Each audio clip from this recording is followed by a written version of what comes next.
Okay, everybody, we're going to get started. I'm just going to do a very brief technical overview for people who are on Zoom and the folks here in person. Please, on Zoom, stay muted unless you're speaking. Sign on with your phone or your computer, but not both. The Democratic Rules of Order link will be posted. If someone could do that for us, please. These are the Democratic Rules of Order that we follow. And it's important, especially tonight, Don't want to do it tonight. that you raise and lower your hands electronically with a little button on Zoom that says raise hand. The co-hosts can put your hand down for you, but you should raise your hand yourself, because we won't be able to see everybody just putting their hands up. You need to do it electronically. And then Zoom puts you in order of who raised their hand first. I love that. Okay. For people who are calling in on a telephone, you'll need to unmute yourself with *6 and let us know that you wish to speak. That's the only way we can do that. And questions on the chat may not be answered because people here can't see it. We can't participate here in that. So that chat will be monitored as well. Here, the folks here, the use of the microphone is very important. There'll be two floating mics back and forth. And please remember to speak slowly and clearly and close into the mic when it's your turn. And please, in-person attendees, turn off your cell phones, please, if you're not really going to need them. And now I shall call the meeting to order. And I'd like to acknowledge the board members of the Community Council that are present this evening. We have Ben Carr. We have Deborah Gusson. Deborah's our vice president. Me, I'm Diane Emerson, and I'm the president. Eleno Camarillo on the end over there is our board member. Mila Stegall, are you on Zoom, Mila? She's there. Wonderful. She's our secretary. And Jessica Anakar is our corresponding secretary. Stephen Nurse is a board member, a new board member. And Tammy Dye, our treasurer, is, I don't think she's able to join us this evening. She's out of town and it was just too difficult for her, but we have a very good representation of the board this evening. Now I'd like to just share some opening remarks that I've prepared for everybody. Good evening, everyone. And thank you so much for being here tonight, all of you on Zoom and all of you in person. The intentions of the Community Council are to hold space where Islanders are free to speak, committed to listen, and intent on learning with and from each other about the real issues we need to address in the community. So I would ask everybody here on Zoom and in person, please raise your hand if you agree to uphold these intentions. Wonderful. Thank you so much. We can learn so much from each other.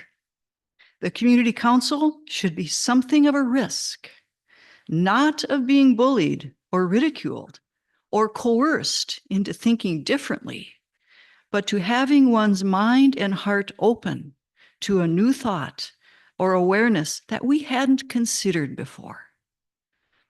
I want to remind everyone of a few guidelines for tonight. First, respectful communication.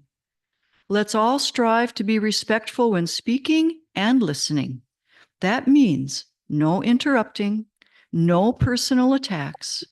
In addition, please refrain from cheering, shouting in support, or other boisterous actions. A person's right to an uninterrupted floor includes freedom from any kind of audience response while they're speaking. The only allowed interruptions are for points of order, If a member thinks we're not following our bylaws, our standing rules, or democratic rules of order. 2, civility. We ask that everyone refrain from using profanity or inflammatory language. We want this to be a space where all voices can be heard and considered fairly. 3, time limits. To ensure that as many people as possible have a chance to speak, we'll be setting time limits for comments. Please be mindful of these so we can hear from as many people as possible. For the open discussion on the Thunderbird Treatment Center, everyone will be limited to 2 to 3 minutes. Everyone. We have a large timer that's going to show up on this screen that will be seen both by Zoom attendees and us in person.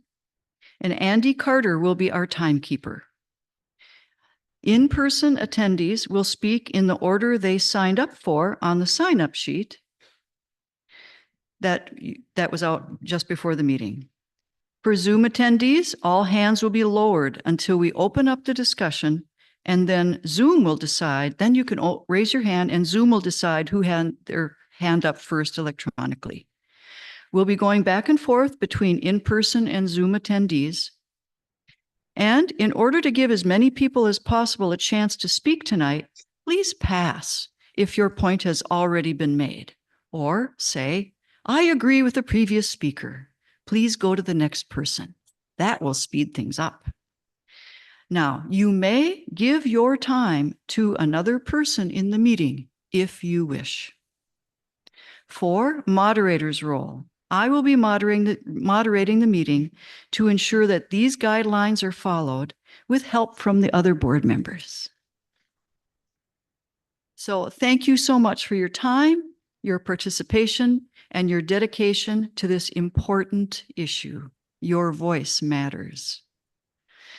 Now it's time for the land acknowledgement, and Elena will be reading that. Please join me in acknowledging the Coast Salish people. The land we occupy today is their ancestral land. For thousands of years, they lived on it, stewarding its resources with care and wisdom.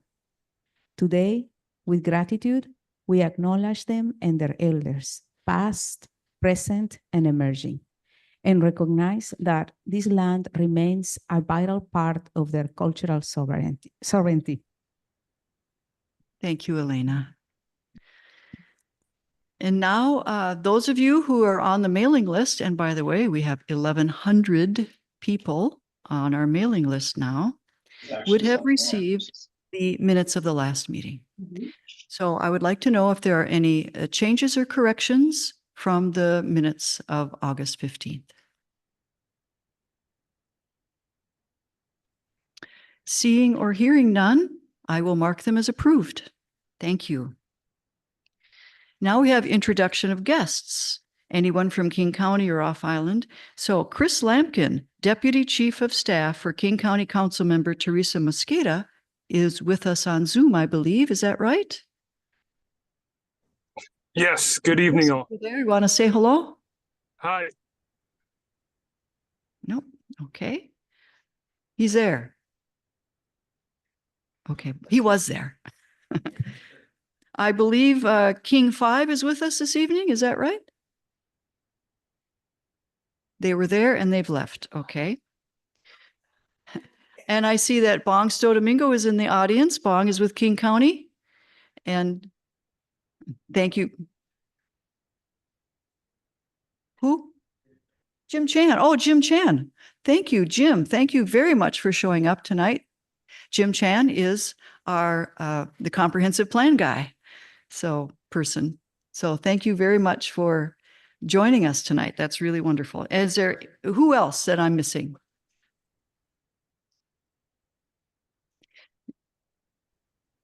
Bong Sto Domingo works with the Department of Local Services, and he has office hours on the island every Tuesday, and he can answer questions and point you in the right direction for King County, and can help you with permitting questions too. Is that correct? And he can notarize documents. Okay. Okay, thank you, Chris. All right. Next, we're going to talk about candidates for the Community Council Board elections. I'm going to just read a quote from Bill Tobin. The council functioned as a grassroots, unofficial citizens forum for many years. During that time, Islanders met, discussed, and debated issues of community concern, conducted a vote, and informed the county of the views of the majority of those attending. The county was free to consider or disregard our views, but my impression was that the county generally appreciated the voice that the council provided. And Bill Tobin was one of the former community council presidents, and he was quoted in the Beachcomber in 2018. So this forum that we have here now is a place to discuss important island issues and communicate directly with one another and with King County, as well as other organizations such as Puget Sound Energy, the Vashon Healthcare District, and many others are invited to come and speak about issues that are coming up on this island. Do you wish to see this community council continue? Please raise your hand if you do.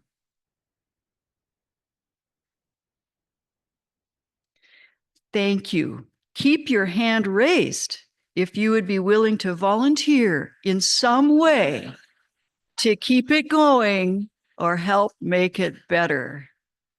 All right. Thank you. So we are electing a new slate of board members in the next month. We will be electing 8 board members, and those 8 will recruit 4 more, depending on the skills needed. That's still needed for an effective board. There's so much more that this community council could be doing for the community if we have a full board and plenty of volunteers. Will you run for a board position to make that happen? Brad Jordan has his hand up. Thank you. There are self-nominations form on the table outside. Please pick one up on your way out tonight. Give it some thought and get it back to us. The elections are going to be taking place in mid-October to late October. And here is one of the people you would be working with on the new board, Jessica Anakar. Jessica, you want to? Thanks, Diane. I'm proud to be a 5th-generation island family devoted to community service. I am passionate about our island and its people, and I am honored to be serving the community on the council board for another 2 years.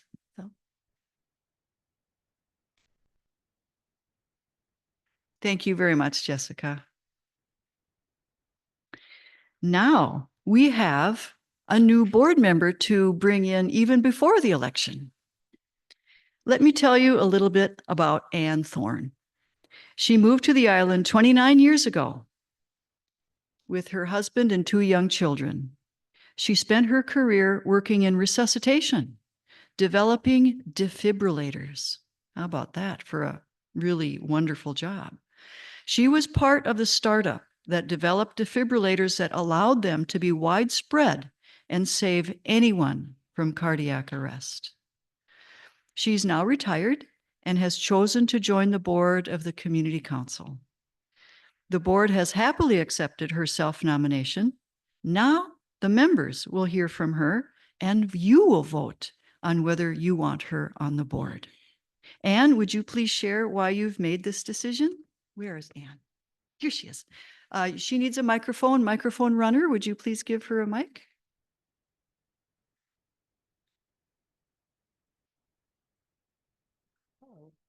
You guys hear me? No. You can come on up here. This one's working. Go ahead, Anne. That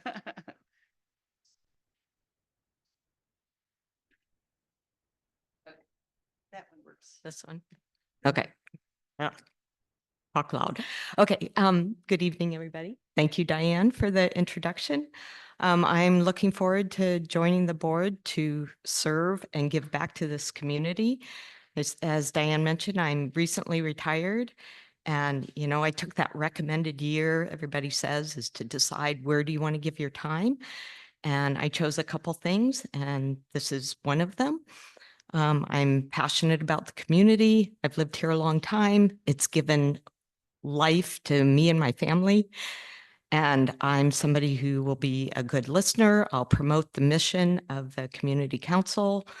I'm open to lots of new ideas and thoughts. And I also know that I'm going to learn a lot, because when I was working, I was always commuting on the water taxi, but there's so many other things that go on this island that you don't get exposed to unless you're on the island. And I'm looking forward to that.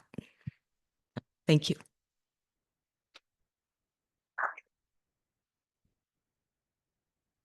Okay, now we shall take a vote as to whether or not Anne will be actually on the board, because the members decide. We're going to do a show of hands for this vote. All in favor of accepting Anne Thorne onto the board, please raise your hands, and on Zoom as well, your electronic hands. Fabulous. Thank you. You can put them down now.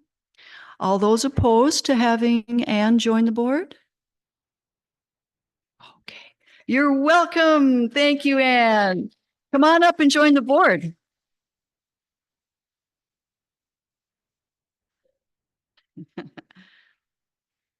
Now we have early on in the agenda, we've moved open discussion. We used to have it at the end, but we need to have it early on. So we have open discussion. What's on your mind? What issues do you want us to cover? Now, Jane Valencia is going to get 2 minutes because she asked in advance, and you can do this. You can request to be one of the speakers for some of this open time. So you can come on up or try the floating mic and see if it works. Testing. Is that working? Okay, great. Well, hello, I'm Jane Valencia, and I am an editor owner of the Vashon Loop. Last month, an unidentified speaker said that the Loop had printed a derogatory phrase in relation to Native Americans, and we did not do that. It's not true. We at the Loop have a strong value in never making an argument using hateful denigrations or printing such things.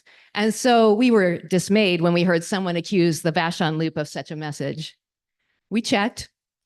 We did not print such a statement, and we intend never to do so. The Loop covers island issues, and if sometimes you don't agree with some of our content, then we're doing our job. The Loop holds to a standard of polite, respectful discussion, and public discussion without these values offers little or no benefit. Thank you for allowing me this opportunity to speak. Thank you very much. So is there anyone else who'd like to say something briefly? Because we'd love to jump into the discussion of the Thunderbird Treatment Center, but yes. Yes. Okay, Morgan. Hi, Diane. Thanks. Just a brief, quick question and a little bit of a follow-up on the Loop, since there's been a lot of discussion about Bernie O'Malley's riveting and entertaining story in the Loop this week. As someone who's worked really intensely with the county on this comprehensive plan, in my roles as the past chair of the Affordable Housing Committee and a member of the Town Plan Committee, a member of this committee, and chair of the Groundwater Protection Committee, I do feel like I need to put in a little bit of an opposing viewpoint, because Bernie's very entertaining story leaves the impression that a lot of this comp plan stuff is being dropped on Islanders here at the last second and without any chance for input. And that's simply not the case on a lot of it. And key things like having to do with building height, how to get housing opportunities have been extensively vetted for over 2.5 years through all of those committees. And I can tell you, extensively working on sending out emails to everyone we knew who had any interest in housing, asking them to tell anybody else they knew, printing things in the paper, meetings that have happened over 2.5 years really extensively. So I just needed to give a bit of an opposing viewpoint on that idea that some of this stuff was coming down. If you had not heard on that, lot of those things in some regards. There's truth to, of course, some of it. Comp plan is a very big thing, but on a lot of the scary stuff about things happening in town and height and stuff like that, that's been done with extensive feedback from Islanders, all of the committees involved, and every effort we could possibly make to let people know about it. And we had a lot of involvement at very different times. So just wanted to get that viewpoint out there. Okay, thank you, Morgan. We don't, I would like a show of hands as to whether we can just move on now to the, if we want, we're already, the agenda has us going to 9:45 tonight already. So if we take more questions now, it means that we will have to cut back somewhere else. So I'd like a show of hands if we should continue on with the discussion of the Thunderbird Treatment Center. Okay. Thank you very much. That's what we're going to do. So there was, you would have received if you're on our mailing list, a link to frequently asked questions about the Thunderbird Treatment Center. And those have been put together to help clarify and have some really good facts and be very neutrally worded if you haven't seen them. There are copies in the lobby, right? There are copies in the lobby. Excellent. So I hope that most of you have read those before you begin your discussion tonight. Okay, so here are the parameters for the discussion tonight. All speakers will have a time limit from 2 to 3 minutes, and you'll see the timer on the big screen here. Because we will not have enough time to hear everyone who wishes to speak, people are encouraged to share their public comments in a written statement. The link to do that was in the email you would have received if you're on our mailing list. And we will be voting on 2 motions after the discussion. So tonight, I'd like to open the discussion with the first speaker on the list, the sign-up list. And that person, Jessica, is Eve Suskind is the first speaker on the list. And then who is next on the list so that they're ready? David Vogel will be next on Zoom, but just in here, the next person to be prepared is going to be Laura Wintergreen. Okay, very good. Go for it, Eve, and you can start the timer now. Hey Okay. everyone, I'm Eve Suskind. I'm a member of Friends of Thunderbird Treatment Center, and I've been a full-time Vashon resident for 28 years. Vashon is an incredible place to live. We have tons of public lands, pristine shoreline, community engagement, and now we're about to be part of a regional solution to an awful problem. A solution led by a visionary, innovative, successful, financially responsible, evidence-based provider of health and social services in our region, and a model looked to nationally, the Seattle Indian Health Board, or SIHB. Many substance use programs fail to reach their potential because they don't take culture into account or address the fullness of what it means to be human, or help their clients build networks of support after they leave, all defining characteristics of SIHB's model of care. The number of drug and alcohol-related deaths has tripled in the past 10 years in King County to more than 1,300 last year. And yet we have only 148 inpatient beds countywide, 148. Vashon Youth and Family Services recent behavioral health needs assessment reports that this shortage in addiction treatment exists on Vashon Island as well, where there are no inpatient beds and few substance use disorder providers with a particular lack of culturally appropriate care. Thunderbird Treatment Center, or TCC, will bring critical infrastructure and decrease untreated addiction, which is a major driver of medical emergencies. TTC will not be a psychiatric hospital. The facility will operate what the county refers to as a community residential facility, or CRF, which under current zoning is a permissible use for the location of SIHB's building. CRFs do not provide diagnostic services or medical detox. This is a heavily regulated industry and a heavily monitored industry. Operators of CRFs do not pretend to do one thing and then get away with doing something else. SIHB has been successfully providing community-focused, culturally attuned care in broader King County area for over 50 years, including more than 30 years operating an inpatient treatment program in South Seattle without incident. SIHB contracts with the city, county, state, and federal governments to provide direct health and social services. There are 3 federally qualified health centers serve everyone in the community, and SIHB is recognized by the state of Washington as a public health authority. They're also recognized nationally as a leader in the promotion of health improvement. They're one of 12 tribal epidemiology centers and the only one that has a national purview and that covers urban areas. This is a highly professional, experienced organization. And as a community, we need to give them the respect and support that they deserve. More importantly, we need to get out of Thank their you way very as much, they Eve. seek to provide Thank you. treatment to those Thank who you, want it. Eve. So next on Zoom, we have David Vogel. Okay. Good evening, people. I've been involved with the community council many years, and I've been involved with drug and alcohol addiction for many years and have represented hundreds of clients who've had substance abuse problems, many of them living on Vashon Island. Recently, I lost a client. She died because she couldn't get into an inpatient treatment facility. If Thunderbird had been available for her on this island 2 years ago, this person would still be alive. And she's not the only one. It provides an essential service that should be increasing in terms of our community and how available it is, but instead it's getting more and more difficult to find. The model for Thunderbird is a wonderful one. Of the people I've had going through treatment, one of their biggest problems was that with the 12-step, you had to believe in a higher power that sometimes you didn't believe in spiritually.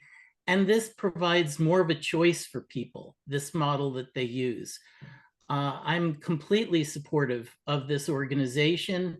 And, you know, it's a shame that we do not have an elder care facility on the island anymore, but we have a facility that can be used for a great purpose, and it should be. Thank you. Thank you, David. Now we have in the room tonight, Laura Wintergreen is next up to speak. Thank you. I really will take very little time. I think people have spoken what I wanted to say. 2 items that I want to thank is the Vashon-Maury Island Community Council for posting the information and even the timing on the video of other meetings. I have encountered friends whom I have hold in high regard and respect tell me they didn't hear things that I heard at the same meeting, and I played that video and it's like, no, they responded to you, they gave you information, but they couldn't hear it. And I didn't know whether part of that is in using terminology like case management and not knowing that that means that you have an individual who is working with you throughout your stay, and who, should you choose to leave, have you graduated the program or not, that person is still working with you. So I thought that was one point that might provide some clarification, because it's a little mind-boggling to me that people haven't heard the facts that were posted on there. I think we're very lucky to have Thunderbird here. I am so grateful that this facility will be on our island. Thank you. Thank you, Laura. Who's next up on Zoom? Mela Rada. What would you like to say, Mela?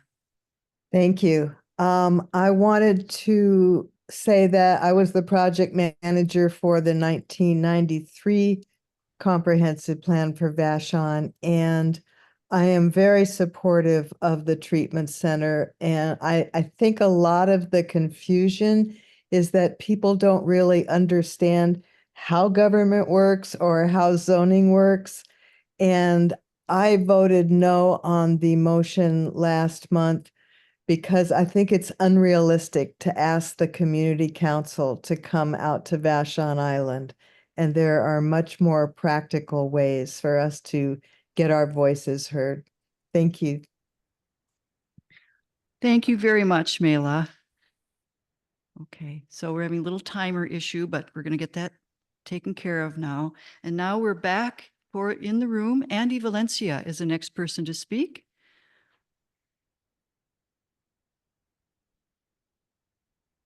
My name is Andy Valencia. I moved to the island about 25 years ago, and I am one of the owners of the Vashon Loop and editor.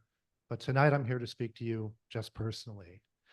And it's really about like a level above of what you're thinking about, yay this, boo this.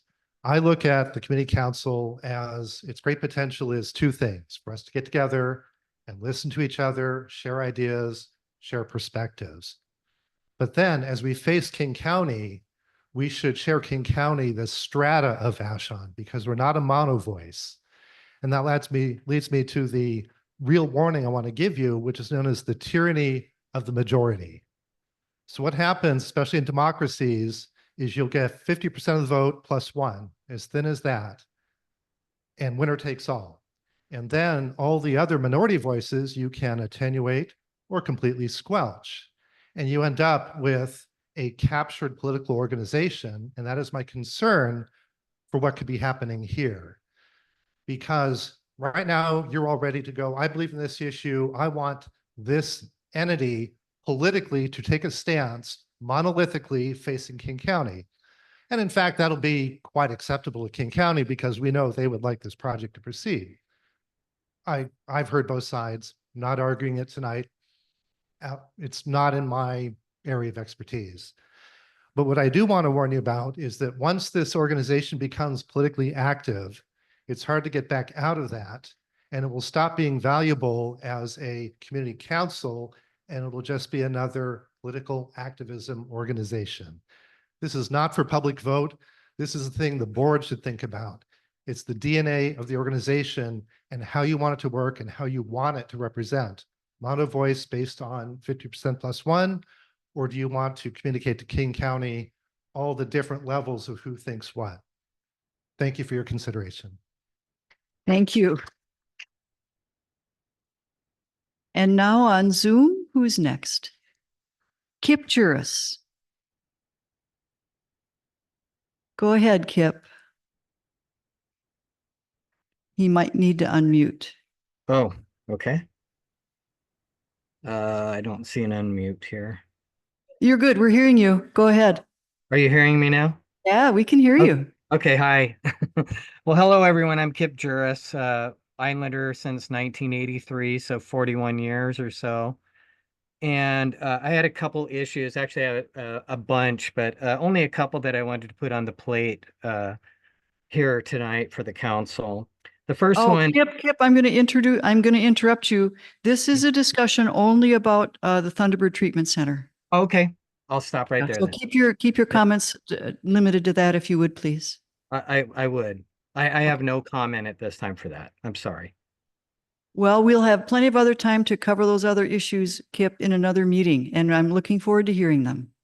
Oh, I thought that when I spoke, I was told that I was going to be brought up in the beginning of the meeting to share these two things, and that seems to have flown past. So. You're right. That was a mistake on my part. Can we give him a minute to talk about those issues? Yeah, I'm sorry, Kip. Please go ahead. Yeah, it is. It'll be short. So anyway, there were two issues that I wanted to bring up, and one was the condition of the roads that are off the main highways and main stretches of road. I was coming back from Tahlequah yesterday and hit a bump that I thought might have broken my front end of my truck. It was really bad. So anyway, I reported that, but our roads are something that we really need to look at because they're not being taken care of. The second thing was the fact that I needed to go and see the Department of Licensing for some issues with my vehicle. And there is no Department of Licensing. So that's something I think that we really need to consider and need to get back up and operational on our island. And I hope that we can. That's it for now, thanks for your ear. Thank you. Thank you. And I apologize for not getting that in my notes to get you in earlier. That's okay, no worries. Okay. Thank you. Sure. So next we have Armin Yusufian. Armin. Okay. That's okay. Hi, I'm Armin Yusufian. I've been on the island since '81. I'm going to share with you something that has not been shared with the community that a former board member emailed to the community council board and asked to be shared with the community. And it's going to be more than 3 minutes, so I'll speak until I get cut off. The last paragraph is it time and does the community have enough information to provide a format and final endorsement of the SIHB, Seattle Indian Health Board efforts? There's a lot of information, which I'm going to read as much of as I can till I hit the 3-minute mark. There's a lot of information that is not known yet that is material to the impacts the SIHB will have on Vashon once they are operating, and to not address impact fees and to not negotiate with full knowledge of what the impacts and resources uses that the SIHB will need seems premature. The first of numerous paragraphs of information that hopefully at some point will be shared with the community at the Community Council website is, what do we know about the Seattle Indian Health Board business model and plans related to the business aspects of their efforts? The SIHB has shared that part of their business model is to sell beds at the new treatments facility to other tribes around the country. These beds are then available for the owning, subscribing tribe to have a place to send their members. The upshot of it is whether there will be any beds available for local islanders, let alone even King County. These beds, based upon similar business models for retirement elder care in the Seattle area and the cost of resident treatment beds, the fees for these beds could be $200,000 each. You can do the math, 200,000 times 92 beds, that's almost the 20 million that they may have in the project. They'll recover all their costs and then move on to build another project somewhere else. That may be part of their business model. We don't know. And SIHB will be able to raise, I already said that. While supporters are rooting for their success, and that may be fine, the realities of this large development that has large impacts, both positive and negative, should be shared, understood, and supported if Vashon is to have a successful partnership with SIHB. The sort of point being, we don't know. There's a lot we don't know. Let me see if there's another paragraph that's useful here.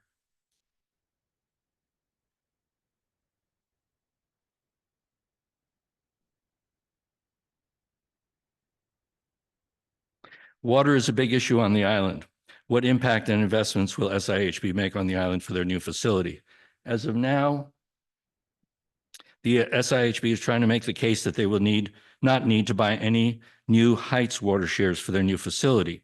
This is according to Heights Water. This even though they're doubling the beds and will have perhaps up to 100 employees and volunteers on site at any time. If a big water user is able to double their capacity and not make any investments beyond the ones in their own facility, Okay, is thank this you. okay with the community? Thanks, Armin.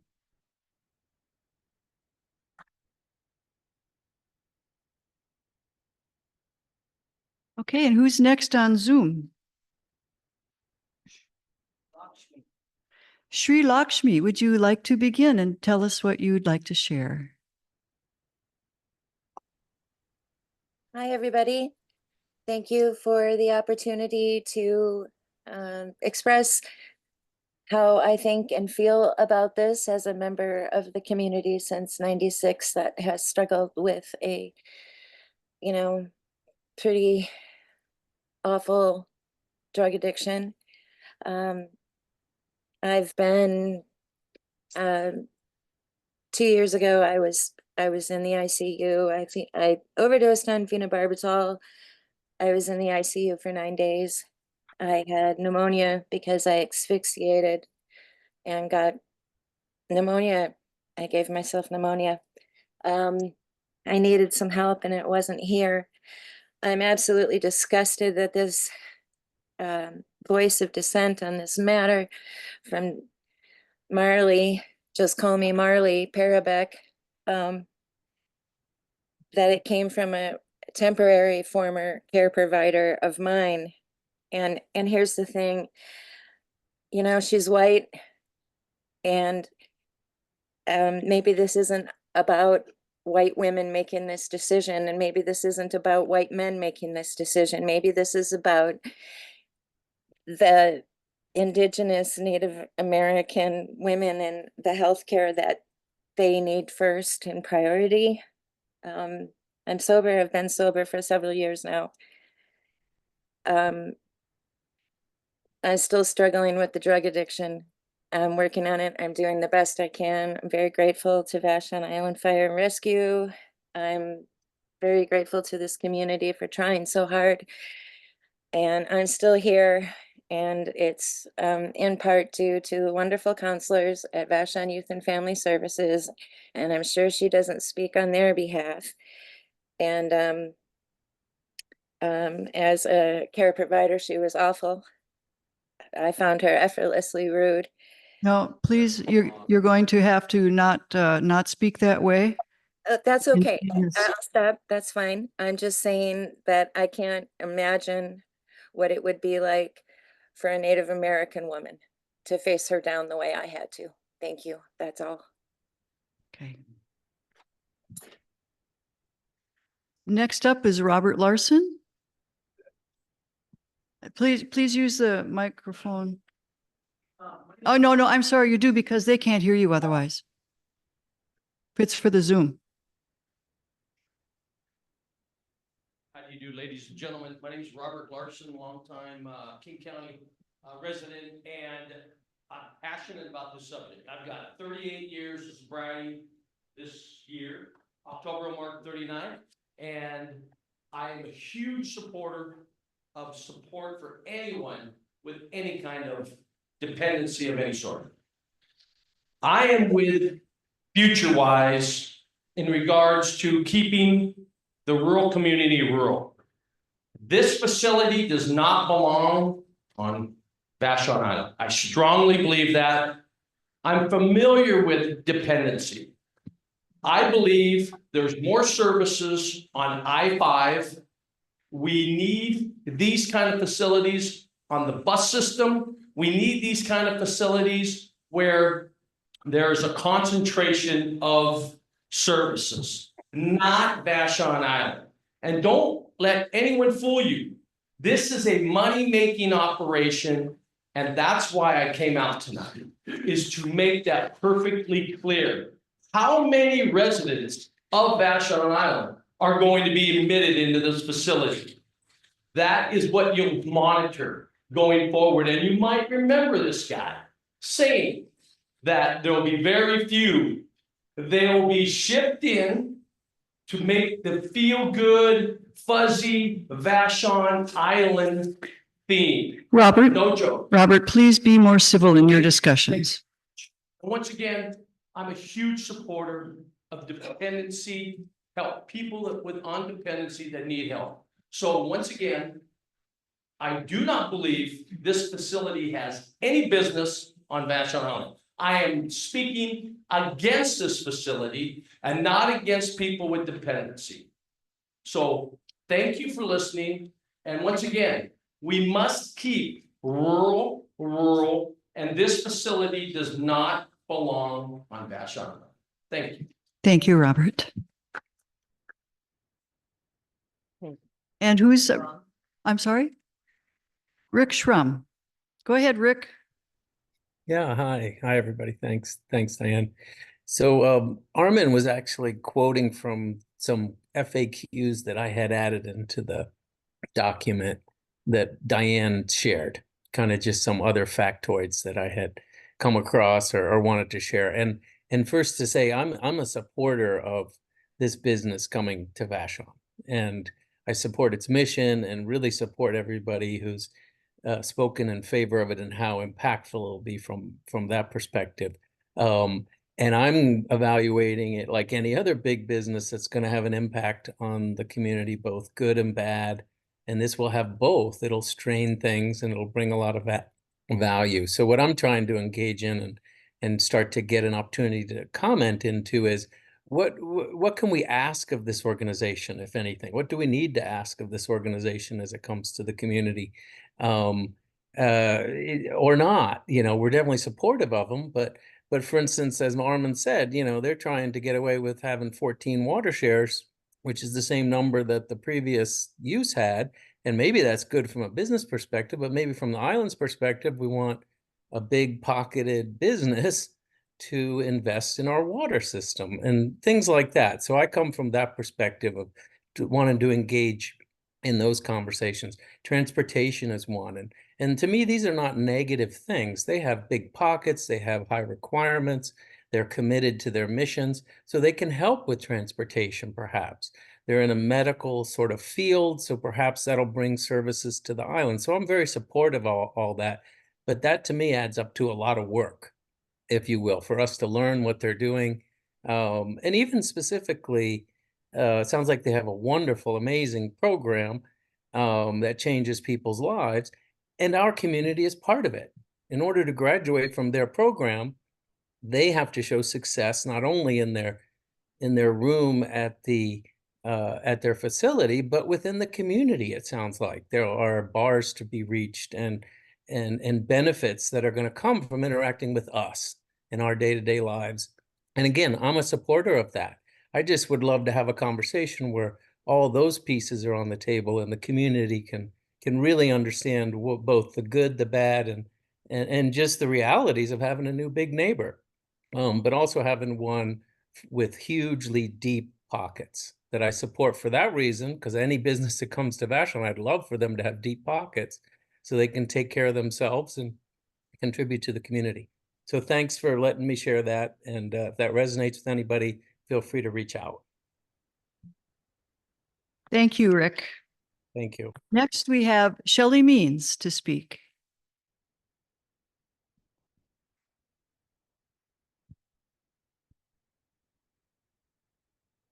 Bonjour. Hello, everyone. My name is Shelley Means. I am Ojibwe on my mother's side. I am Lakota on my father's side, and they met in Seattle, separate from their homelands, their traditional territories. I want to thank Elena for the land acknowledgement that you started the meeting with, because those are our relatives, and I just hope you all realize that all of our relatives are in the room with us. I'm here with words of support for the Thunderbird Treatment Center, not just because I'm Native American. I also serve on the board of directors for the Seattle Indian Health Board. And I'm chuckling, honestly, because I'm chuckling because deep pockets has certainly not really been my experience in reviewing monthly financial statements and audit reports and all of the things that board members do for nonprofit organizations. Not deep pockets. I would encourage people to look into the reimbursement rates for Medicaid beds, for example. Do some math along those lines. But I'm here to say that I support this treatment center because I believe all people deserve health. All people deserve healing. Addiction is a sickness. This treatment center is primarily about substances, drugs, alcohol, but addiction is all around us in all kinds of forms. I've heard the 30 years of experience with this. Yes, Seattle Indian Health Board has that. We have changed lives. We have changed so many lives. And by we, I mean the people in the clinical operations of Seattle Indian Health Board.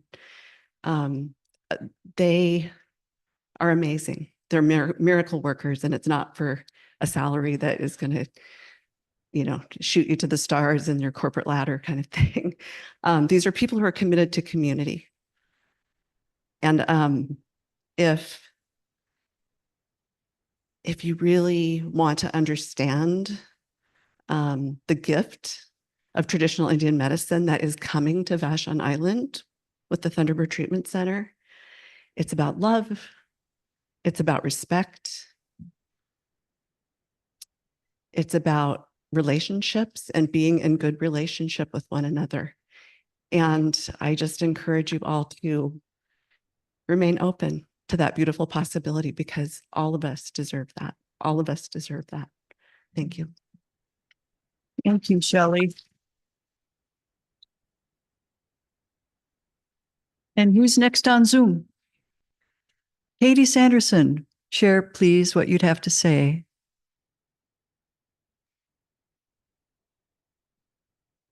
Hi there. I just would like to say that I totally support the treatment center to come here on Vashon. I think this is one way that we can give back to the Native community that was exiled from this island initially. And I have worked with a lot of youth and young adults in treatment centers and working from the Kitsap area and the Seattle area. I have always had to send kids to Yakima for their treatment, and to have something that's more locally oriented for our students, you know, in Kitsap and Seattle. I think it's a fabulous idea to have something that's more accessible. I totally support the Native approach. I've experienced dear friends who have participated in Oregon and other locations that have, you know, really been successful. I do have questions, however, so I totally support the treatment center. Also, I want to say when it was an old folks home, my mother was not allowed in. Her insurance didn't work, so it wasn't a benefit for me. A treatment center I see can benefit not only people from other areas, but also, you know, our island. And we have a huge addiction issue on the island, whether people are ready for it or not. I've lived here since 95, and, you know, I think it needs to be addressed. I think it's a fabulous idea. I think there are some nuts and bolts we need to work out. I guess just as a mom, my biggest question is when they have family outreach, when they have family connections, I'm concerned about where families will stay. I also understand that the people that will be attending, you know, have already probably detoxed before they come over. Some of these will be court appointed, some may be, you know, voluntary, but I don't think, you know, when I hear people complain, I think, what do we do in an emergency? What happens when we have a brother or a child that is ODing on alcohol or other drugs? These people will do the same Katie, thing. Yeah. thank you. Thank you for your Thanks. comment. Thanks. Okay. Jamie Wolf is up next.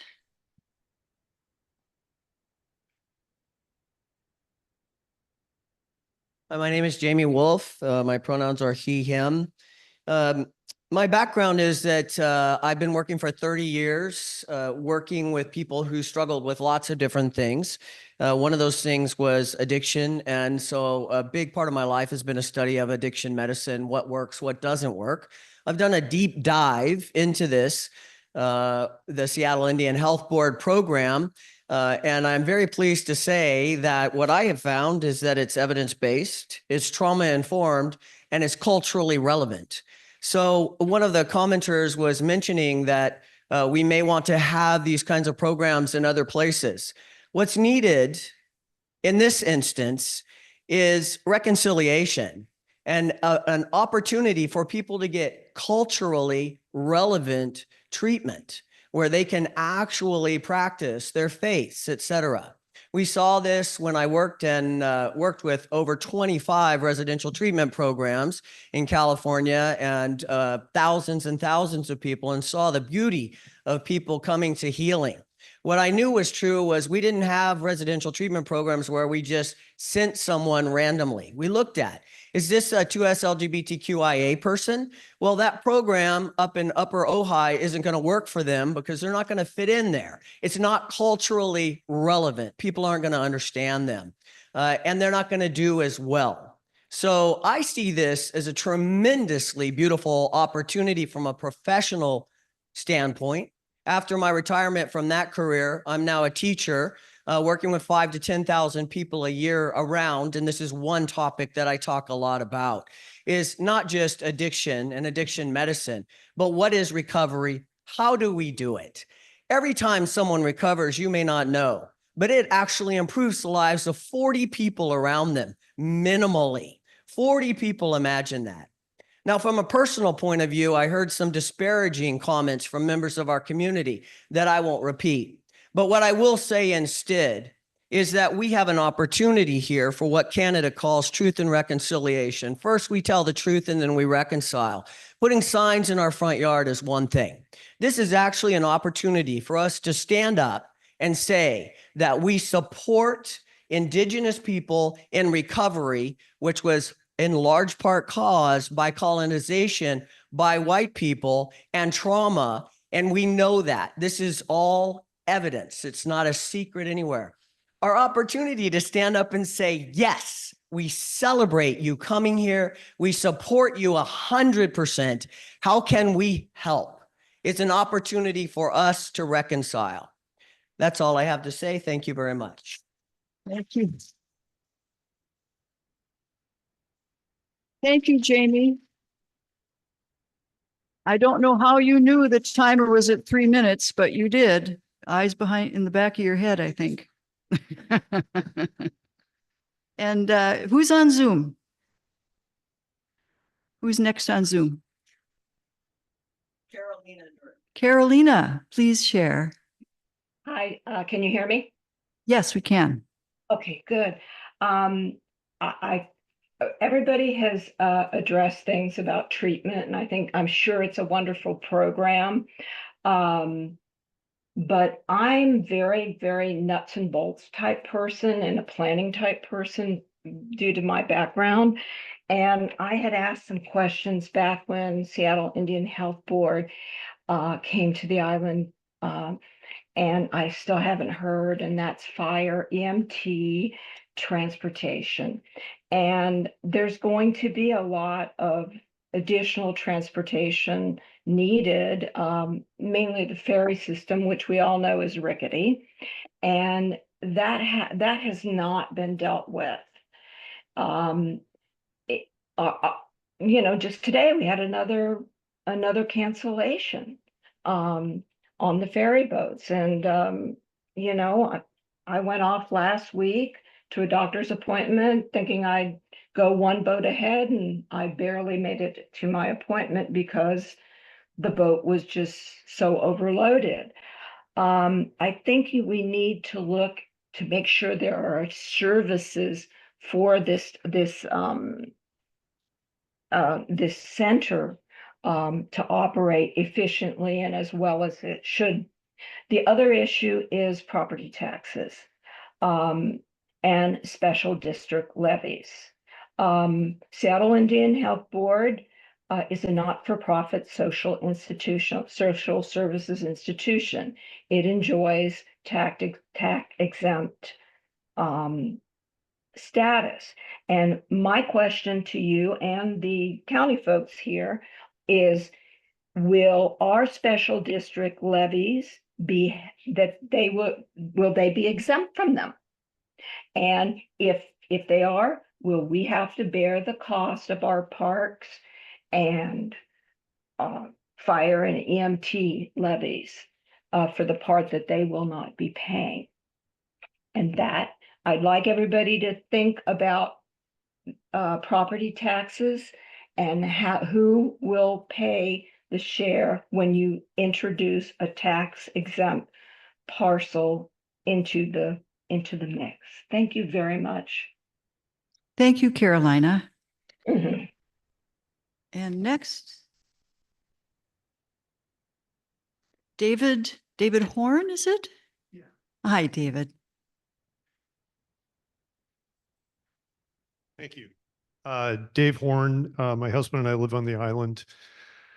I became interested in this issue when someone told me that there was this facility coming that was going to turn Vashon into Seattle.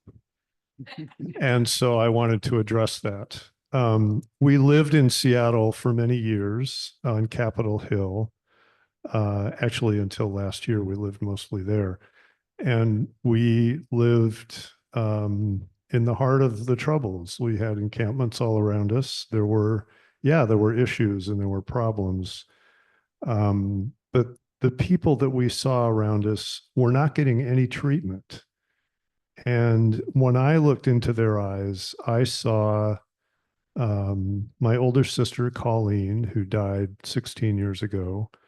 It was obvious to everyone in our family that she needed treatment for mental illness. And finally she got that, but I saw what she went through and how she struggled, and how she was protected once she was in treatment. And I have a special place in my heart for people who provide treatment to those with mental illness and with addiction issues. And it seems to me that the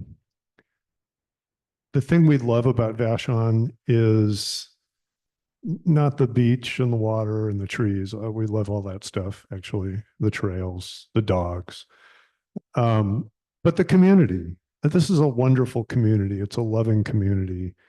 And I would hate to see us lose our values out of fear. I'm hearing a lot of fear in the comments. To me, the people who will be in this facility and who will be receiving treatment that they need are my brothers and sisters. And I want them to have the same opportunity for treatment that my sister had, and that many of your family members have had. There isn't a family that's exempt from these problems. Certainly this island is not exempt from these problems. And so I want to welcome these folks with open arms and do everything I can to see not only that they come here, but that they succeed and that they're welcomed and get everything they need. Thank you, David. Please, I'd like to ask if people would hold down your applause, because it's pretty one-sided and we want to make things comfortable for everybody who's here tonight. Okay, thank you. Melvin.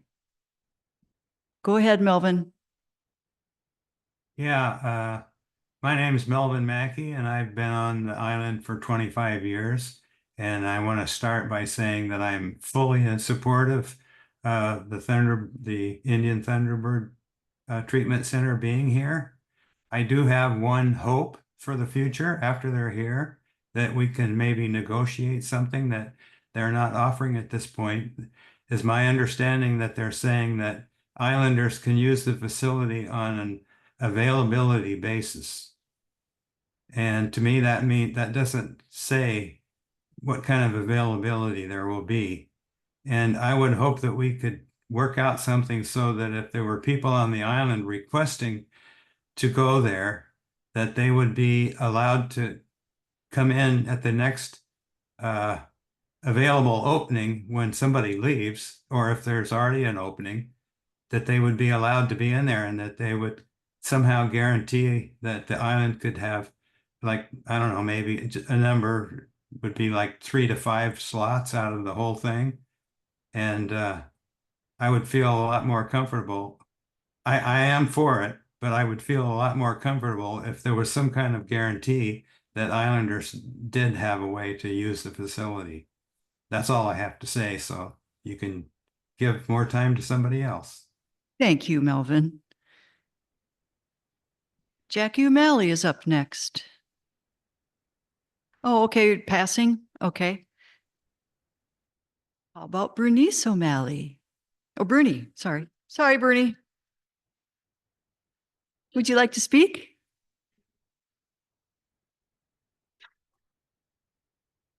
Okay, we'll move on. Hi, Nodie Sullivan is next then. Thank you. My name is Nodie Sullivan. I've been on the island for about 20 years. I am a substance abuse professional expert. I'm a nurse practitioner. I have a master's degree from Yale, postmaster's from St. Louis University. I did a one-year fellowship in Seattle at the Center of Excellence. I've worked on national research. I've spoken nationally, internationally, and I've worked with every chemical dependency out there. I retired from full-time practice in 2018, and I'm still practicing now because this work brings me the most joy I've ever had in my life. Couple of points that I'd like to make, and I'm going to talk fast.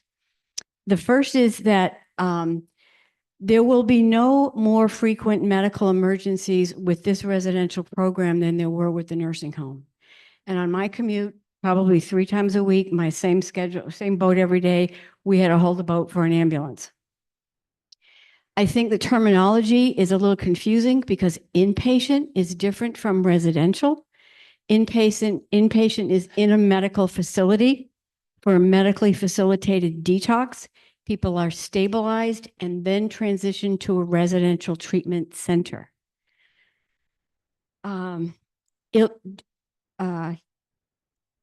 Addiction is a chronic illness. It's just like diabetes. Nobody goes in once, told by their doctor, you're a diabetic, we need to put you on insulin, lose weight, get active, start exercising, and I'll see you in 6 months, and they never go out and eat a Twinkie again.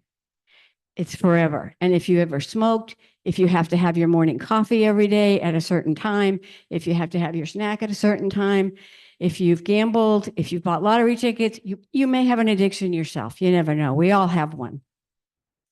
Time in treatment equals success. What we know is the longer we keep people in treatment, the better the outcome. And the rates of success really are wonderful when we get into 3, 6, 12 months worth of treatment. And a residential treatment program keeps people busy. They're learning how to live lives. They're learning how to build relationships. They're learning how to be part of a community, both within the residential setting and within the external community. And we are part of the world. Our addicts here on Vashon don't stay on Vashon. They go everywhere. And we have a raging addiction problem on Vashon right now. The methamphetamine and the fentanyl is out of control. The fentanyl has a new additive in it every couple of months. I posted a thing on Vashon-Maury all today about a new contaminant in the fentanyl that's been found in Washington State. It's used in plastic coatings. It's used in sealing products. It's used in all kinds of things, causing severe respiratory problems. They're in the fentanyl that's coming out of the East Coast from Philly now has 2 large animal tranquilizers mixed into it, which has not hit the West Coast yet. Oh, I'm sorry. I'm sorry, I didn't notice the time. Thank you very much.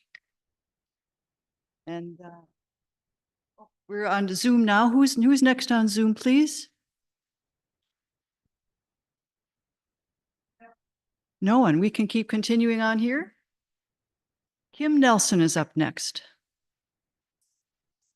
No, please, you need to use a mic because okay, you're going to pass. Okay. Billy P. Sorry, Billy. It's a good Cajun French name. It's Billy Plochet. Thank you. I first moved to Vashon back in 1996. And other than a couple of unfortunate years in the teens, I have lived here since then. During those unfortunate years in the teens, I was in South Seattle. I'm a member of the Friends of Thunderbird as well, with Eve and others here. Why do I support Thunderbird coming to Vashon Island? I, like so many people, have addiction in my family. I have close family members who were in residential treatment centers.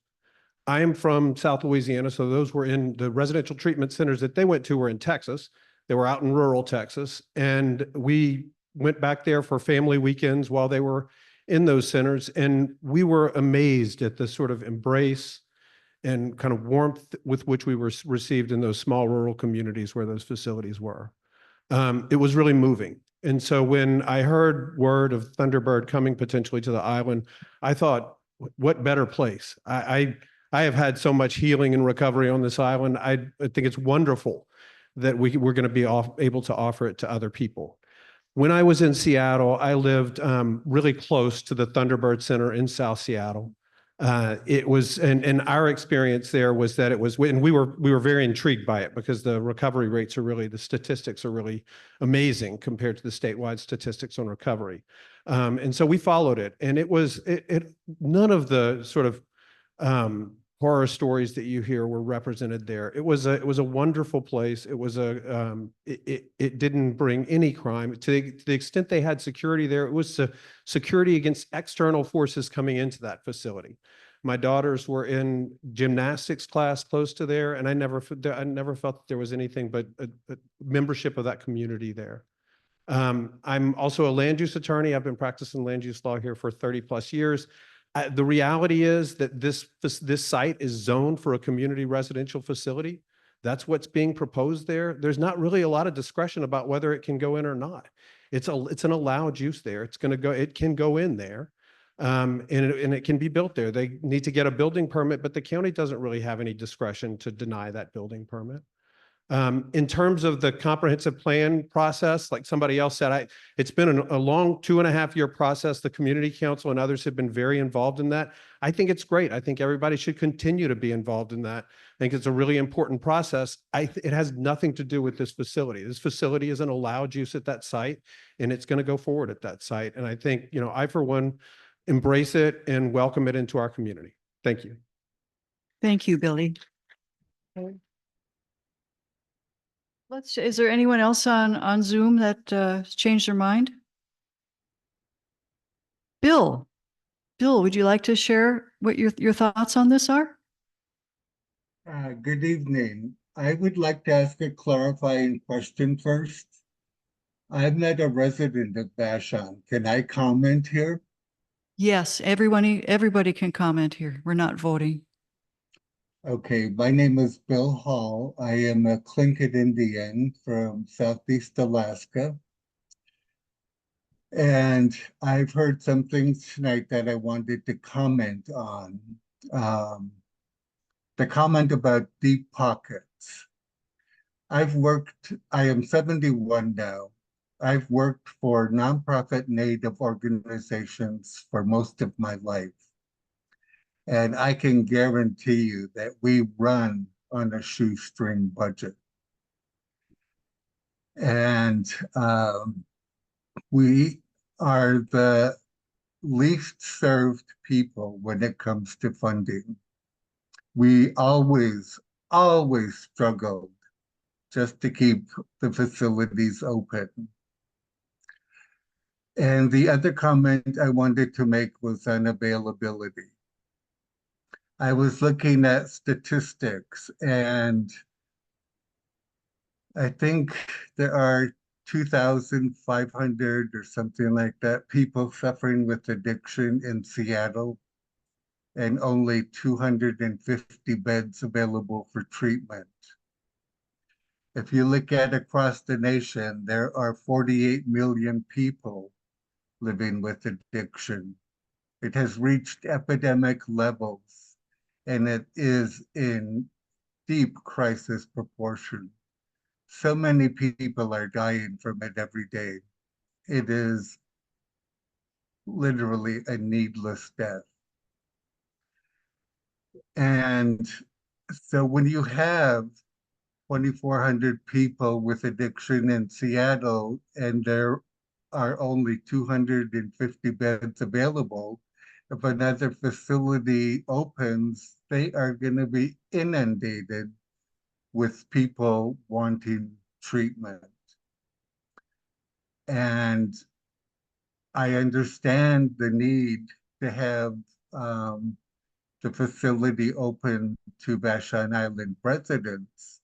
And it is I worked for an alcoholism treatment program in San Francisco, and we accepted everybody. But the need is so great, availability would be very difficult. Thank you. Thank you, Bill. And now Andra DeVoit is next.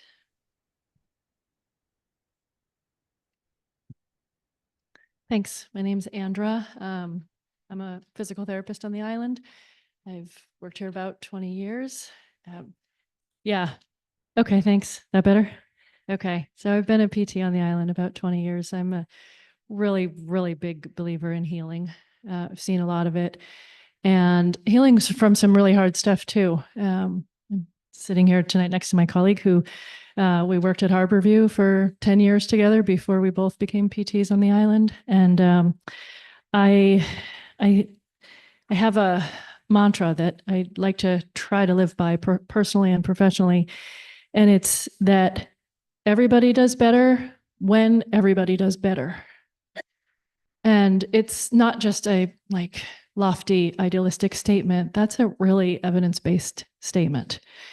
There's so much data that supports that like the more polarized a society is, the worse our health is for everybody, not just people who are poor, not just people who are underprivileged, but everybody. And when we're polarized, it just gets worse for all of us. So I guess I'm standing here to say that I really hope we can get over whatever fears we have, whatever concerns about ferries, about property values, about our emergency medical system being taxed. Can we get over them and can we come together and support this? Because I really believe we will all benefit from it. I really trust Seattle Indian Health Board to choose the right location for their facility. This is a beautiful place to live. I feel privileged to live here.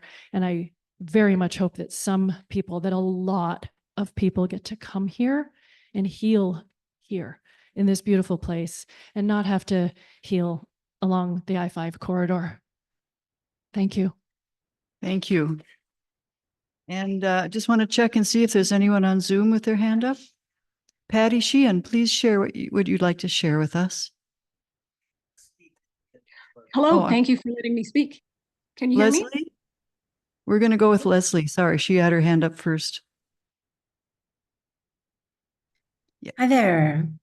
I am Leslie Andin, and I've been living on Vashon for about 23 years. I'm a physician in internal medicine and addiction medicine, and I've worked at Harborview for almost 30 years with a focus on healthcare for people experiencing homelessness. I'm the medical director of a harm reduction program that cares for people with medical injuries and illness, most of whom are actively using substances. And I witness on a daily basis the profound positive impacts that a trauma-informed harm reduction program such as Thunderbird can have for patients and for the betterment of society. I've worked on the front line of the substance use epidemic, and have witnessed so many tragic and devastating consequences, so many deaths in young people. Many struggling with substance use disorders have strong predisposing factors, both genetic and exposure to traumatic events. And the stigma associated with the disease of substance use disorders leads to marginalization and contributes to fear of people who use substances and significantly limits access to needed care. Substance use disorder is an illness with defined physiologic basis, as is heart disease. We have an opportunity before us to be part of the solution to this problem. Why would we not step towards a chance to have a positive impact on this societal issue? And what right and privilege do we have to be insulated from facing and addressing this problem? I would add that Seattle regularly and routinely provides needed care for Vashon residents with substance use disorders and illnesses without question. I've collaborated with Seattle Indian Health Board for decades. They are experienced professional. They know how to work with limited resources. They can navigate transportation problems and address emergency issues. This is the work that they do. And I think the measure of the health of a society can be, or the health of society can be measured in the gap in the well-being of those who don't have and those who have. And I would like our community to help narrow that gap. I appreciate the opportunity to speak. Thank you, Leslie. And now Teresia Hamilton is up next. Okay, very good. Then it's up to Linda Barr. And a mic for her, please. Thank you. So I'm Lynn DeBar. I feel like I'm a relatively newcomer. I've been here 7.5 years, although I'm a native Pacific Northwestian. But I wanted to talk today as a healthcare provider and also somebody that has the privilege of leading one of the largest research projects, trials in the country for opioid use disorder and concomitant mental health that's funded out of the National Institutes of Health. And also been an advisory to the directors at NIH, including Nora Vocal at the National Institute of Drug Abuse, and George Koob, who runs the National Institute of Alcohol Abuse and Addiction. And I just am, I wanted to say that the reputation of the Seattle Indian Health Board nationally is phenomenal. The integrity of the program and the evidence base, and many people have talked about this, so I don't want to repeat what they're saying, but I think this is, I feel enormously proud to live here in a place that can host this. And something that hasn't been brought up is that they are reserving, I think, 15 beds for people who are parenting young children or pregnant and having kiddos there too. And that's a very different kind of treatment center than somewhere that's a for-profit substance abuse, really looking to turn a profit. So I also wanted to say, in working closely with people who have been exposed to fentanyl and have heroin problems and all sorts of things that many people have talked here about, is the stigma is unbelievable. And I think that there are a lot of fears that are very real that I appreciate hearing from folks and that we really need to address to have this be successful. But what we know is that many of those things are their fears, and that all of the evidence that we have suggests that this really makes communities safer. It is just an enormous benefit to families. And I would also say for residential treatment centers, somewhere like Vashon is ideal. If you have an outpatient program, yes, you need to be close to services, but we have an environment here that is incredibly healing, and the fact that we can offer this, I think, is just a really tremendous honor. Thanks so much. Thank you very much. Do we have anyone on Zoom who would like to speak? Patty Sheehan. Go ahead, Patty. She's muted, apparently. Can you hear me now? Yes. Oh, thank you so much. I was having a mute war with you, I guess. I kept unmuting myself as you were unmuting me. So what I was wanting to just speak to, I have worked I'm retired now, but for 40 years, I worked in the healthcare community in Seattle. I was an HR director and vice president of various systems. And part of my career was spent with Swedish Providence Health System. And so for 2 years, I partnered with the folks on the island back between 2012 and 2014 when Providence assisted the Vashon Community Care Center. One of the things that I found, and I believe it was true with Transforming Age as well, is that the most challenging staffing was here on Vashon. Throughout the Providence system, healthcare shortages are just increasing year over year. And the challenge of trying to staff a facility here on the island was enormous.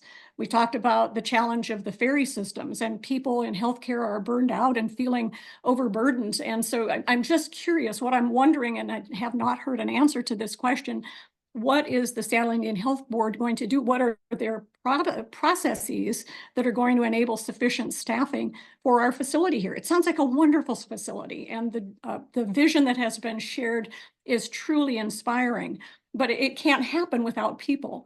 And so just curious as to the way in which staffing will be done and be maintained over time so that it's sustainable. Thank you. Thank you very much. Appreciate that, Patty. Looks like Rick Edwards. Could that be? Okay. Oh, I see. You see a list, you just put your name on it, right?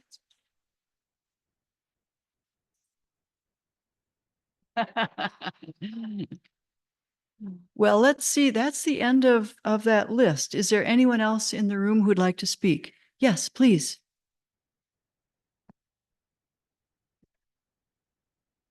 And your name? I am Jeff Schnells. I've lived here a very long time. I remember when Vashon Island was affordable. And I hope that you people will consider that we live in a growth culture. And I hope that you will give thought to, why do people go on drugs in the first place? Okay. And I'd also like to ask that King County stop advertising the water taxi to Vashon Island. Please, Vashon Island is known worldwide. It doesn't need to be advertised. Thank you. Thank you, Jeff. Is there anyone on Zoom who would like to speak? Okay. Anyone else here in the room who would like to speak? Yes. Hi, Bill Slaughter here, on and off the island for a long time. Because I'm having a hard time hearing you, Bill. the class next. Test, test, test. We got another one over here. Here you go.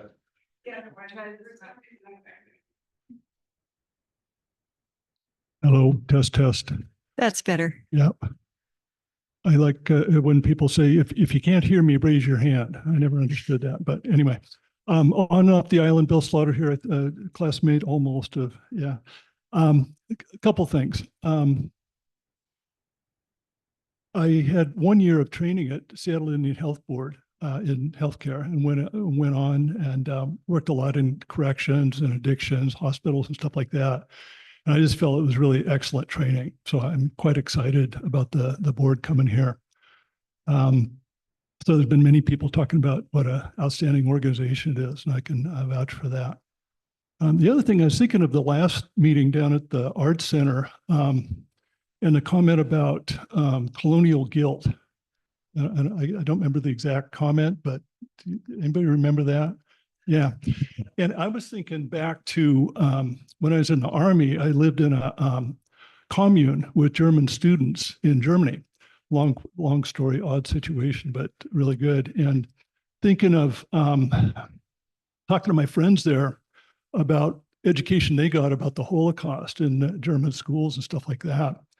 And then going into mental health field that I work in, guilt's good. Guilt's important. If we do things that are against our values, we're supposed to feel guilty, and that should influence our behavior. And if we don't, that's kind of like antisocial, and then you don't care too much and that kind of thing. So I was thinking, well, thinking of the generation of Germans that are my age and them absorbing and dealing with, how do I have guilt about something that happened before I was alive, yet I have privileges, number one, being alive, which other people weren't in their situation from the Holocaust, just really grappling with, big social questions like that. And, they're going through a process where they're now where they're kind of forgetting about that, with the coming back of fascism and stuff in Germany, really scary stuff. So when I thought about colonial guilt, I thought, well, that's appropriate. We do have those of us who aren't native or aren't fully native, maybe, appropriately have a colonial guilt. And so that just is one aspect, obviously, of wanting to support good treatment services. So anyway, I just thought I'd throw that out. So there we go. Thank you, Bill. Yeah. Please, no applause. Is there anyone on Zoom who'd like to speak? Okay, anyone else in the room? Wow, how about this? Finally, we have enough time that everybody who wanted to speak got a chance to speak. Oh, there's a hand up. I just wanted to double dip for 1 second and remind people that Olalla has had a residential treatment facility for years and nothing happened. And the other thing is most of the people who leave residential because they want to go back to using, they go back to their old neighborhoods where their homies and their dealers are. And I think that that's an enormous fear for people on this island. But I know about the Seattle Indian Health Board. I've had patients who've gone there and I am totally in favor of them being here. Think about all the people that came together when the totem pole, the Whale Rider totem pole came to Vashon, and we had hundreds and hundreds of people there to celebrate that success. And this can be another one. Thank you. Okay, so we're going to thank you very much. Thank you, everyone, for your heartfelt comments. We'll have other opportunities in coming months. The public comments you wish to make are still available as our suggestions for the frequently asked questions. The link to the Google Doc will be posted on our website, so it'll be updated in real time on the frequently asked questions. We're going to keep that going because this issue will continue. And now we're going to move on to a vote on this topic. And I'm just going to give you some guidelines there. We're going to soon proceed with a discussion and vote on the motion to endorse the Thunderbird Treatment Center. I want to make sure everyone understands how the process will work and that every voice is heard fairly. A member must not take more than a fair share of floor time, nor speak to a motion more than once until all others who wish to speak have had a turn. You may not respond to another member's comments until everyone else has spoken once, even if you think they are in error. Before we move forward with the discussion and voting on this important issue, I want to remind everyone that only members of the Vashon-Maury Community Council are eligible to vote or make motions or amend motions. If you are not a member, please refrain from voting so that we can ensure the integrity of the process. Your input and presence are still incredibly valuable, as we've heard tonight from different people who aren't members, and we appreciate your understanding and respect for the process. This is called good faith voting. Now, do you agree to abide by this rule that only members may vote? Please raise your hand if you agree, in person or in Zoom. Only members may vote. Okay. Okay.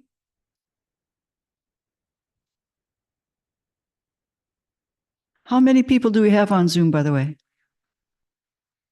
59 are agreeing. Okay. Is there anyone who does not abide by this rule that only members may vote? We'll let them get their hands down.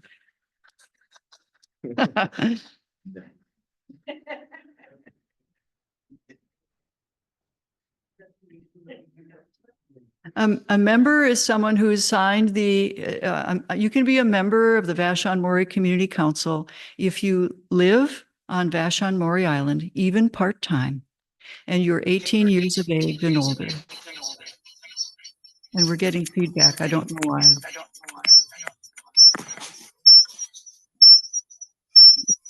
It's not muted in the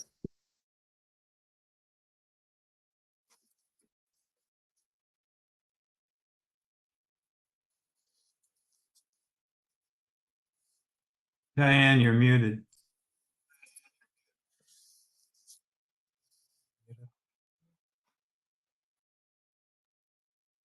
Diane, you're on mute. Can't hear you, Diane. Claudia, can you help here? I seem to be. Did you muted everybody just now?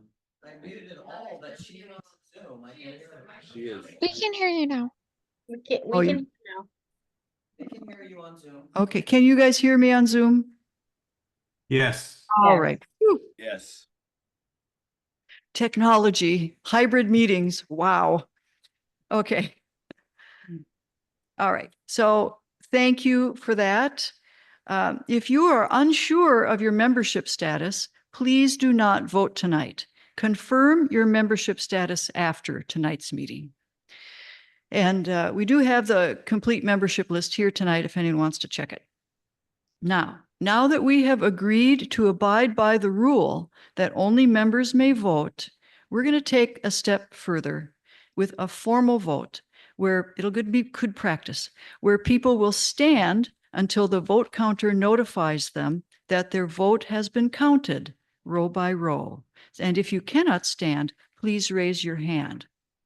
So we're going to formalize this with a motion because we've been getting a lot of feedback about people aren't really members, et cetera. So this is what we're doing here tonight, is to make sure everybody, or hopefully we'll see if the people in this room want, and on Zoom, want to abide by a good faith vote. And Elena's going to make the motion. I move that we agree to accept good faith voting on our motions tonight, even if the vote is close.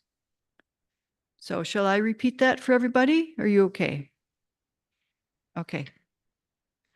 I move to accept good faith voting on our motions tonight, even if the vote is close. Okay. And I need a second for this motion, please. Okay, thank you very much. Okay, so we have a little bit of time for discussion if you want to talk about this and why we're doing it this way. With our membership being as huge as it is now, it is like physically impossible to double check that every single person who runs into this, he comes here, is a member. And that's why good faith voting is what's always been done in the past, and I'd like to continue it. So, yes. Yes, Kip, what would you like to say about this?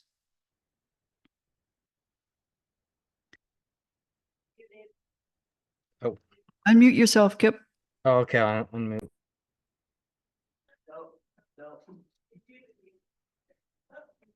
Says the host has muted me. Nobody's muting you. You can hear me? Yeah, we can hear you just fine. Okay. Okay, great. I see this going on my screen and popping on, popping off. Anyway, I only wanted to say that as a fellow human being that I really feel really good about this organization that wants to come here and wants to help other people. I just wanted to say that I really deeply support that. That's all. Okay, thank you, Kip. Yeah. So I would like to go ahead and have this vote unless there are any objections. Okay.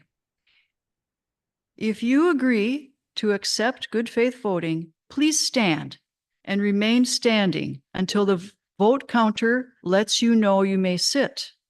Our two vote counters are board members, Elena Camarillo and Jessica Anakar. If you can't stand, please raise your hand. And people on Zoom, you will be raising your hands because you can't stand. Or no one will see you for this vote. An extension category? No, there isn't. There is no abstention. No. You just don't. You just sit. You can. It's not going to be counted. Abstentions are not going to be counted. Only yes votes and no votes. 69. Ever changing.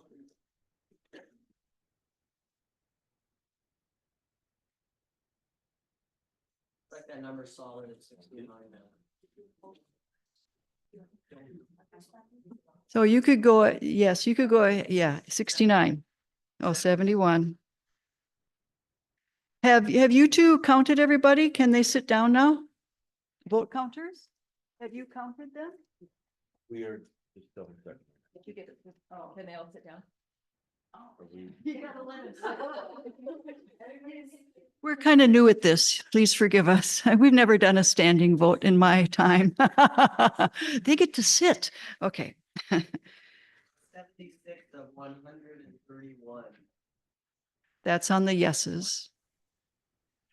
That's okay. We're just counting the yeses right now. We're going to count some no's here pretty soon. So I'm going to ask anyone who is against the motion for good faith voting to also stand now. And everyone on Zoom, please put your hands down unless you are voting against this motion.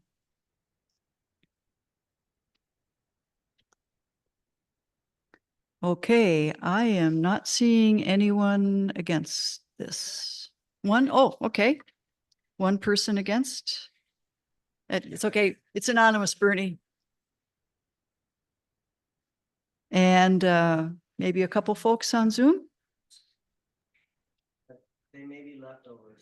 Okay. Yeah, Well, it's clearly the very vote has clear. passed. Clearly, the vote has passed. And we don't need the actual numbers on a vote like this. It's so overwhelming. It's okay.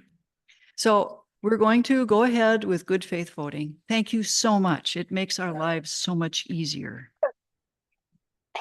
Okay, so the results do we have, I'm sorry, we could go ahead. If you've added them up, we could, what?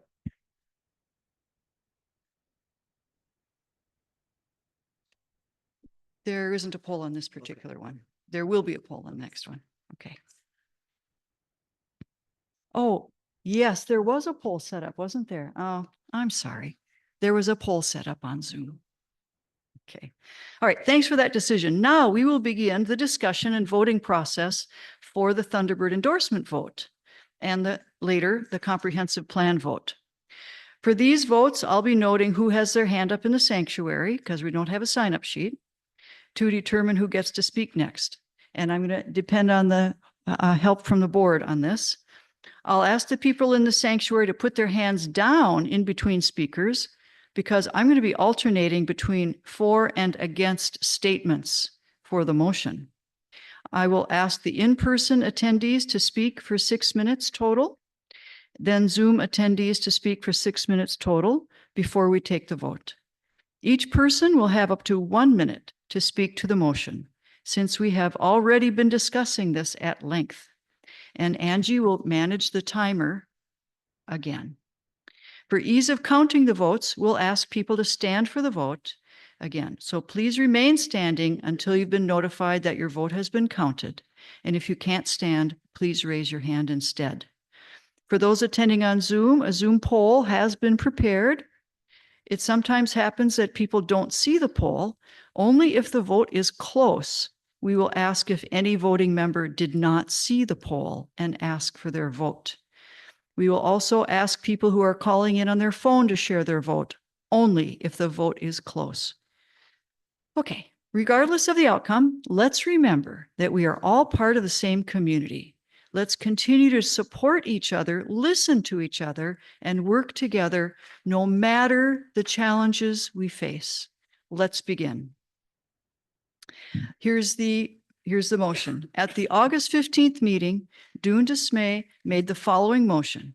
I, on behalf of and with support from an island community group, Friends of Thunderbird, move that the Vashon-Maury Community Council endorse the effort to bring Thunderbird Treatment Center to Vashon as soon as possible, given that the addiction crisis is a reality on Vashon-Maury Island as well as in King County.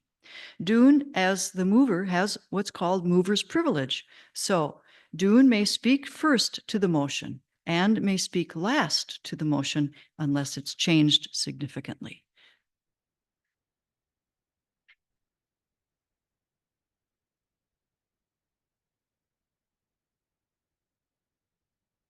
You can come up here if you'd like to. This one works.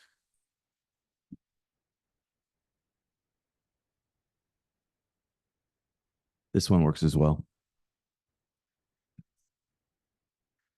This is good. Yeah. Hi, everybody.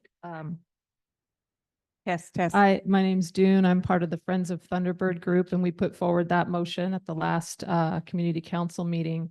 Our intent is to make visible the incredible support for the Thunderbird Treatment Center on Vashon. Our intent is not to be divisive or polarizing in the community. We want to support positive exchanges of information, conversation, and understanding of the recovery benefits that are available at Thunderbird Treatment Center. We want to be part of a community that has courageous conversations with a clear understandings of our interconnection with the community beyond our island in King County.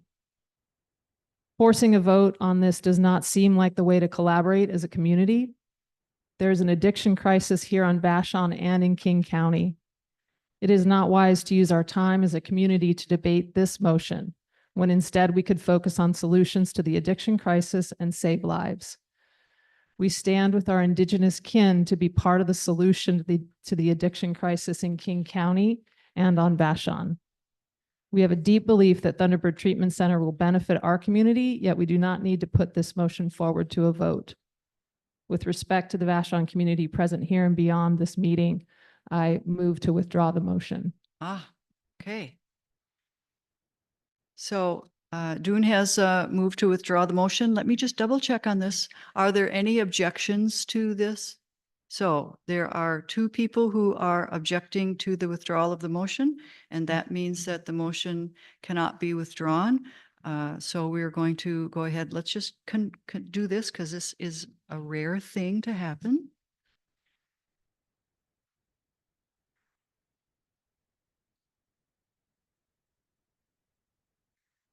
Okay.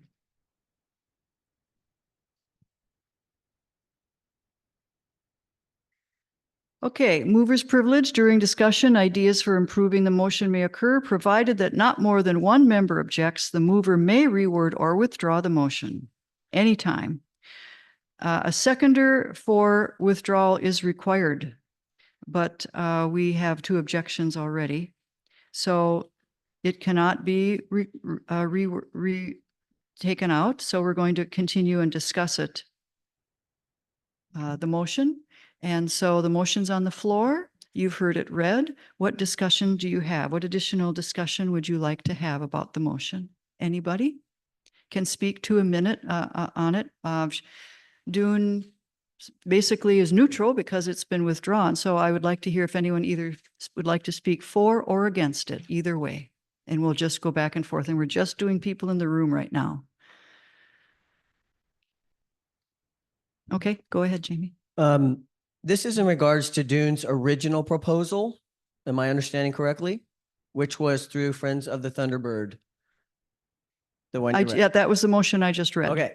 In support of the Thunderbird. Yes. Yes. Well, no, yes, it's in support. The motion is to have the community council endorse it. Yes. So are you supporting that Yes, motion? I support that 100%. I support this opportunity for us to not just have this conversation, but to actually show up in celebration with full support of the Thunderbird coming to the island. Okay. All right. Who would like to speak against the motion? That was fast. So now let's move to the folks on, oh, there is one person who'd like to speak against it. Boy, it's really hard to be standing up to say anything against the motion right now because it's for a lot of reasons. But one I would say is that I've heard a lot of compelling things about the treatment center tonight. I really have, and it's given me a lot to think about. And I still feel that this is not the place to be saying that we are representing the island and saying we're endorsing this. I just feel like it needs to be separated out. I don't know that I really feel that strongly that this should be, I don't know, there's other ways to do this to come to unity. Thank you. I'd love to hear some ideas on other ways to do it. Right now, this is what we've got. Okay, I would like to go to the Zoom folks. Oh, okay. Yes.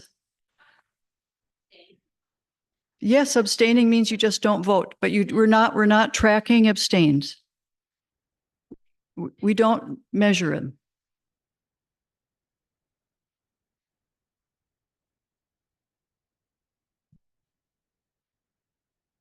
I don't understand that at all.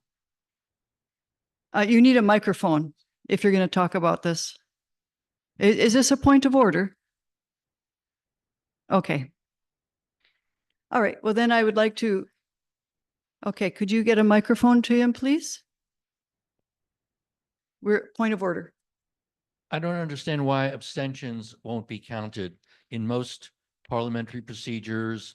There's nothing in that book about abstentions. Oh, yes, there is It's just actually. missing, but most organizations. No, it says it. This says we don't count abstentions. Where We does- only count. I've read it. Where does it say that? I guess I missed it. Please. Yeah, you've missed it please because tell I me. read it just this morning and I changed the poll. Okay, I can you changed all the polls because of it. just tell me what page it's on. I don't know what page it's on. You're going to have to look it up. I can tell you later. I'm not going to It's tell you not now. in the index. Yeah, it's in here though, for sure.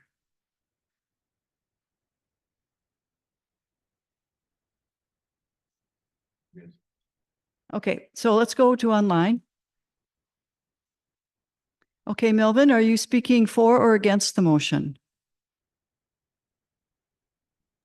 I'm speaking for the motion. Okay, then I'll know And- what to ask for next. Thank you. And the only reason I'm speaking for it is because in a way that it's going to go forward whether we endorse it or not. And I think endorsing it from our community is a goodwill gesture that is a welcoming and a way to be more friendly with the operation. So I'm just asking people to vote yes and say we welcome you here. That's all. Thank you, Melvin. Is there anyone on Zoom who wishes to speak against the motion?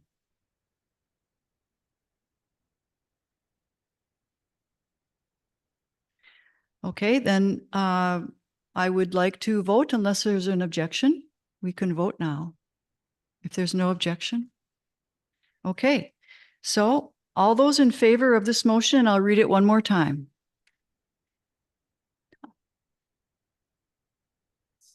On behalf of and with support from an island community group, Friends of Thunderbird, the motion is to move that the Vashon-Maury Community Council endorse the effort to bring Thunderbird Treatment Center to Vashon as soon as possible, given that the addiction crisis is a reality on Vashon-Maury Island as well as in King County. All those in favor of this motion, please stand, and there's a poll that's going to be run on Zoom. Okay, poll's on, and keep co-hosts, please don't touch your computers while the poll is on or it'll stop. Okay, and the counters are counting people, so please stay standing until they're done, and you can raise your hand if you'd like to vote, Stephen. If or not, as you wish. 60 to 60 yes, 17 no, 18 no, 60 yes, 18 no. 60 yes, 20 no. 20. And can they sit? We'll get better at this. If there's no changing that's happening.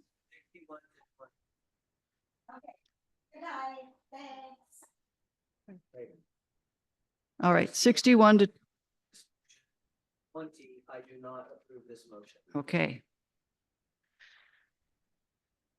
And have we got numbers? Oh, I'm sorry. Please stand if you are against this motion.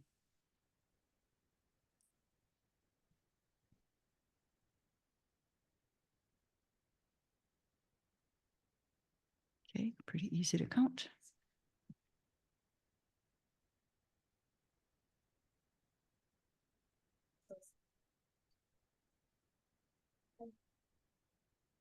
Thank you. You can sit.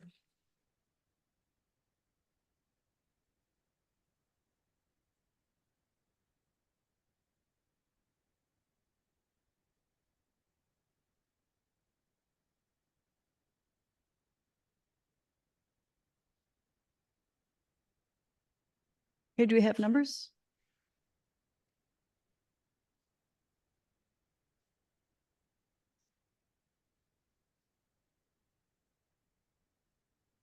Okay, here's the results. We have 97 people voted for the motion, members voted for the motion, and 26 voted against the motion.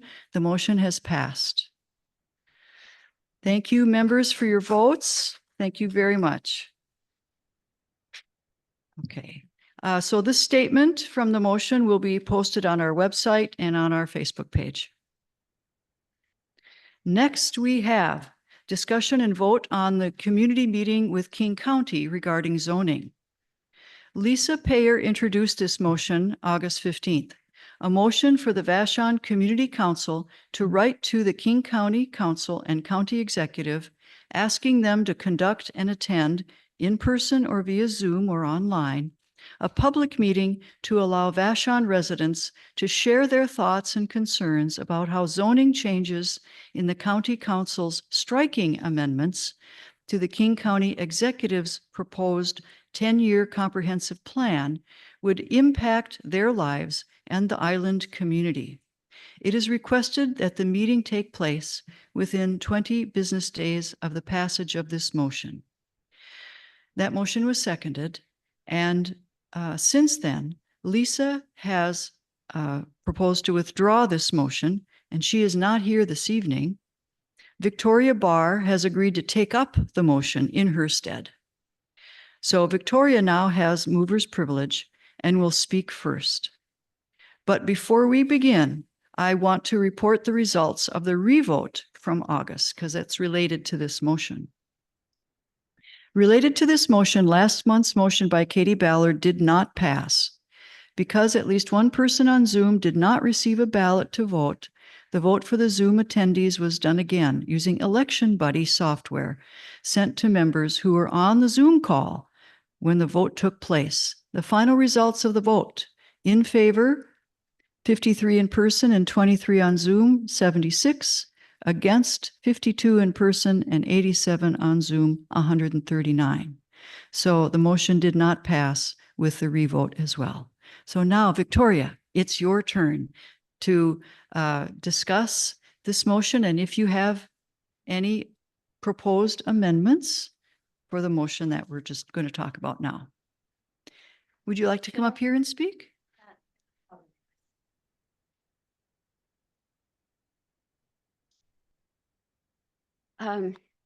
I do have a friendly amendment. I didn't write this motion, but I think it's missing a word.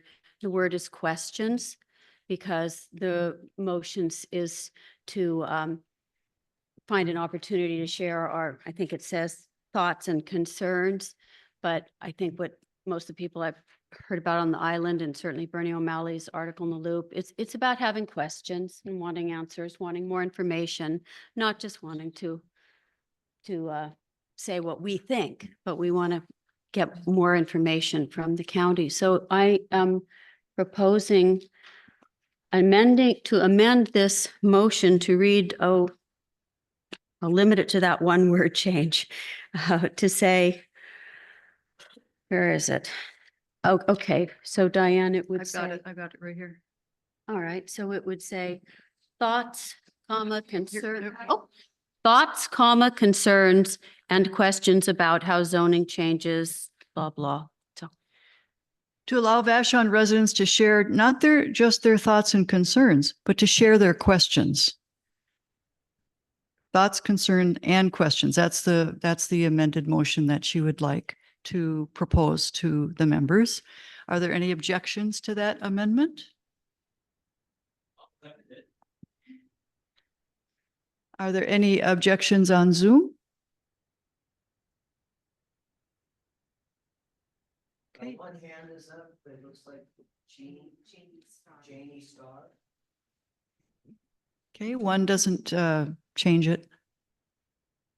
Okay, that amendment and has been seconded by Armin. thank you. And Diane, you read the motion? Either you or I do. Oh, okay, well, I don't want to take my 4 minutes for reading it, so I'll turn to you for that. But to start with, I'd like to say that I appreciated Dune's motion because I think it's important not to conflate the Thunderbird Center with this motion. This motion has nothing to do with Thunderbird Center. It's about zoning changes, and Thunderbird is already conforming, applied for a permit. Since we were here last, we learned that the Seattle Indian Health Board corrected its Thunderbird permit application to fit the building's existing zoning. So that's not an issue. That's not an issue under the rezoning. And also, if any of you saw the King 5 news tonight, they conflated the two issues, that it was that completely conflated. The two people they spoke to weren't talking about Thunderbird, but they were put in as if they were talking about Thunderbird. They were talking about the broader issues. So with those issues resolved with the Thunderbird, let's please focus on what is before us, which is a nonpartisan motion that isn't about taking sides on the rezoning. It's only about the chance to exchange information, and it is warranted because for many islanders, the rezoning process has moved ahead too swiftly, with the new amendments being issued in late May after the last county council forum on the island. Now, many want a chance to ask questions about proposals that would greatly and irreversibly affect growth and related conditions on Vashon. And the only issue before you now is whether to support or thwart your neighbors who want a Vashon-specific discussion with the county council members before those decision makers vote on these many changes on December 7th. So here's the motion. Yes, and there was another word that needed to be added to the motion. Okay, here's the motion again, the amended motion.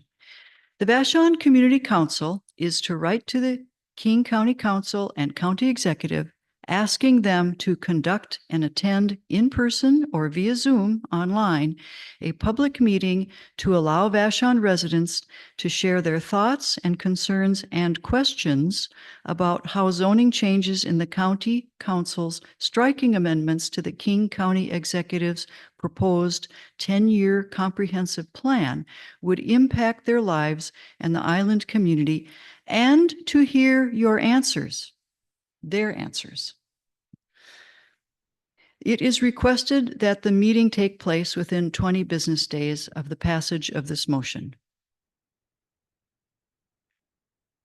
I reserve the rest of my allotted time. May I reserve the rest of my allotted time for a final comment? Yes. Thank you. Yes, she has mover's privilege, which allows her to speak first to the motion and at the very end of the motion before the vote.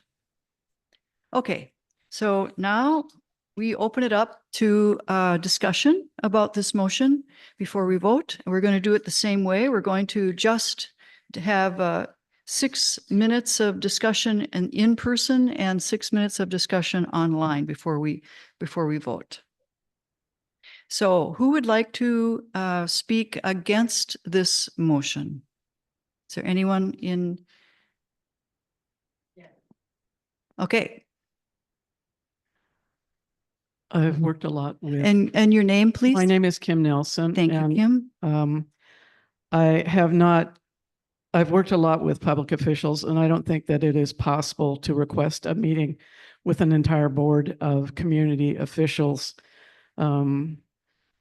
that would take place within 20 days of the passage of any motion. I just don't think it's possible. I think that we need to come back. If we really want to do that, we need to come back with take a poll of them, find out what's convenient for them, and then decide on a better time period. It is not going to happen for them to agree in 20 days, regardless of what we vote. I'm against it. Thank you, Kim. Is there anyone in the room who would like to speak for the motion? Yes, no, yeah, we're just doing people in person right now, and then we're going to move to Zoom. I just have a question. I'm confused why we're voting on this issue again. I'm not familiar with all of the meeting requirements. So can you just explain to us why we're taking this vote when we've already voted on it? We haven't voted on it yet. What did we vote on in August? How's it different? It's a very different motion that we voted on. So it's saying the same stuff, but it's a different motion? No. How is it different from the one in August? I'm sorry, I'm still confused. The wording is different. Okay. Quite a bit different. People felt the wording was quite a bit different. Okay. And so this one is more, the other one was more about its intent felt like it was more about the Thunderbird Treatment Center. This one is not. Okay. Yes, would you like to speak for the motion? You're against the motion. Well, he just had a point of order question about it. He didn't. No, as a board member, it's probably not a good idea to do that. I'll speak in favor of the motion. Okay. From what I read, and I'll credit some to Bernie O'Malley, and then I looked at some of the documents that I believe he was looking at. There are a lot of dramatic changes to our zoning that's going to affect everybody. It really has nothing to do with the health center that are coming. And I have not seen anything until just the Loop wrote about it that was addressing it. Examples are, you know, that there's going to be a big increase in mobile home parks. They're going to upzone incredibly. I mean, you know, for our R10 is just an R8, they're just about going away. I mean, this is the biggest change I've seen in our zoning really ever. Now, I'm not necessarily against all the changes. It's all for affordable housing, but this is a huge change. And I really urge people to ask for more clarification, because when they came in May, they did not talk to us about this. So I really think everyone who's come in on Zoom and all that we could stand together and find out about what's going to happen. The time for your time Island is up. with the I'm sorry. changing of zoning. Thank you. Thank you. Okay. Is there anyone who would like to speak against the motion in the room? You haven't spoken yet, have you, on this motion? No. Okay. Dave Horn, against the motion, mostly because nobody has explained. I mean, it seems to me this motion originally came about because of the treatment center. And then the proponents discovered that the treatment center didn't require a zoning change. And so there's sort of an effort to salvage part of the motion to tell the county that we want this special added process just for us because of concerns. What you just said, I appreciate what you just said, that you said something about the R10 or something. I don't know what that is. And so nobody, to me at least, in my hearing, and maybe I've been out of it, but I haven't heard anybody really say why we need this extra process. So given that, I'm against the motion. Okay. And someone to speak for the motion? Caitlin? And she needs a mic. Hi, I'm Caitlin Rothermill, speaking for the motion. Very, very briefly, I agree with what you said. And I'd add that this is not just about Vashon, it's about all of unincorporated King County. You may giggle and laugh and say, "Oh, mobile park here. How much room do we have? How much capacity do we have?" It's a very valid question. But the fact is that the wording exists to push this on us and to say that this is what we have coming to us now, whether it's reality or not, whether it's realizable or not. And that's an area that needs clarification. And I think that's fair. I also hear the limits of the 20-day issue. And so how do we continue this discussion either in these rooms or on our own? Thank you. Is there anyone in the room who would like to speak against the motion? Jamie.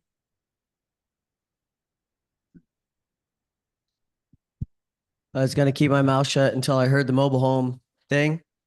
I'm a person who lived on the street for a year, and my first home was a mobile home. I was able to buy that with a little bit of a down payment and get myself off of the street where I was safe.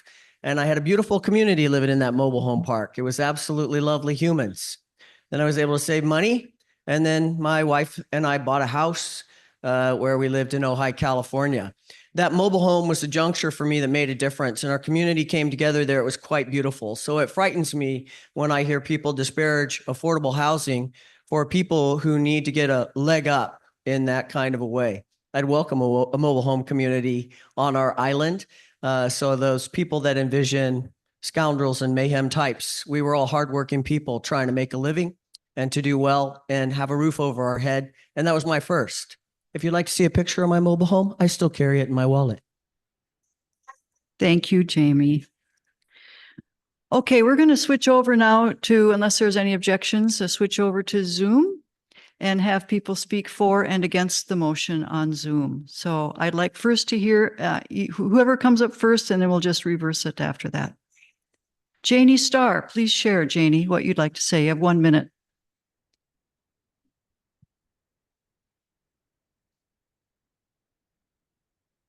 Janie, are you muted?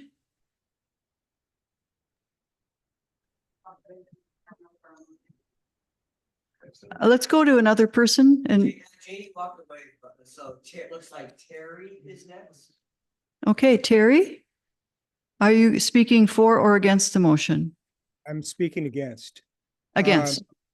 Yeah, after I read Bernie's article, I had a fairly extensive discussion with Erin House, who is the chief aide for Teresa Muscathan and her point person on the plan.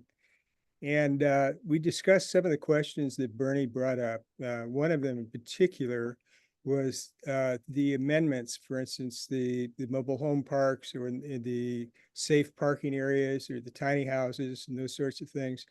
And one would get the impression that those things were things that the county was ready to drop on us out here. But the reason why they're amendments is they used to be continuing resolutions. And when they were a continuing resolution, if we chose to have one of those uses on Vashon, we'd have to go through a 2 to 3 year process to get it to happen. And by making it an amendment, it means that if we choose to put one of those things on Vashon, we can do Time, it. Terry. I'm sorry, Terry. Thank you very much.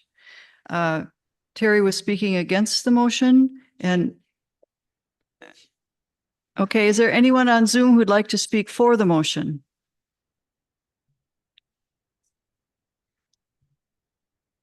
Anyone would like to speak for the motion on Zoom? Do you want to, Janie, do you want to speak for the motion? I'm looking for someone who wants to speak for it right now. I would like to speak for it. Good. This is Barbara Well. Okay, Barbara Wells, you want to speak for it? Okay. I would like to speak, this is Barbara Wells speaking for the motion because as I understand the motion, it's simply asking the King County Council to answer our questions. We have a lot of questions. We don't know what this is about. This is something that's going to last for 10 years. And we need information. I'm not against the community council making this comprehensive plan. I think it's always good to plan for 10 years, but let's find out what it is, how it affects us. Apparently it affects all of unincorporated King County. And we don't know. We don't know this very, very important comprehensive plan, how it will affect us. And I think we need the opportunity to ask the questions. Thank you. Thank you, Barbara. Now, is there anyone on Zoom who'd like to speak against the motion? Okay, Morgan. I first off want to say it's totally understandable, big complex thing, comp plan, lots of questions out there. Want to hear more answers on it, understand it, but it also is giving a false impression. First of all, comp plan is a big thing. These people are super busy right now. There's a deadline 1 week from right now. There is no way possible that this sort of thing can be demanded to come and happen here on the island. Second of all, it also presumes there has not been the opportunity and there has been no discussion. Having been intimately involved in that for the 2.5 years that they did extensive outreach here on the island with the community council, with all of its committees, with things that were published in the newspaper, that were done to extensive email lists and Facebook groups. It's simply not true that there has not been extensive outreach and meetings on the island where they were available to answer questions on all of this. A lot of complex stuff, but I think we really need to say it's not really true to come up at the last minute and go, oh my God, I read a summary and this is the case and we haven't had any chance to have input. That's not what happened. Okay, Morgan, thank you very much. And is there anyone on Zoom who would like to speak for the motion? Me? Who is you? Diane, it's Carolina. Carolina How are you? Nurek. Yeah. Okay. I'm here to speak for the motion. I think the more input the county and elected personnel have from our community is best for the best result. And we can always ask and we can always be denied, but I think we should ask. There are so many people that are so confused. It's a very confusing document. I've read a good part of it. Unfortunately, with the prior speaker who did not identify himself, I did not hear about this until probably 6 months ago. So I don't know about all these committees. I read the Beachcomber, I read the Loop.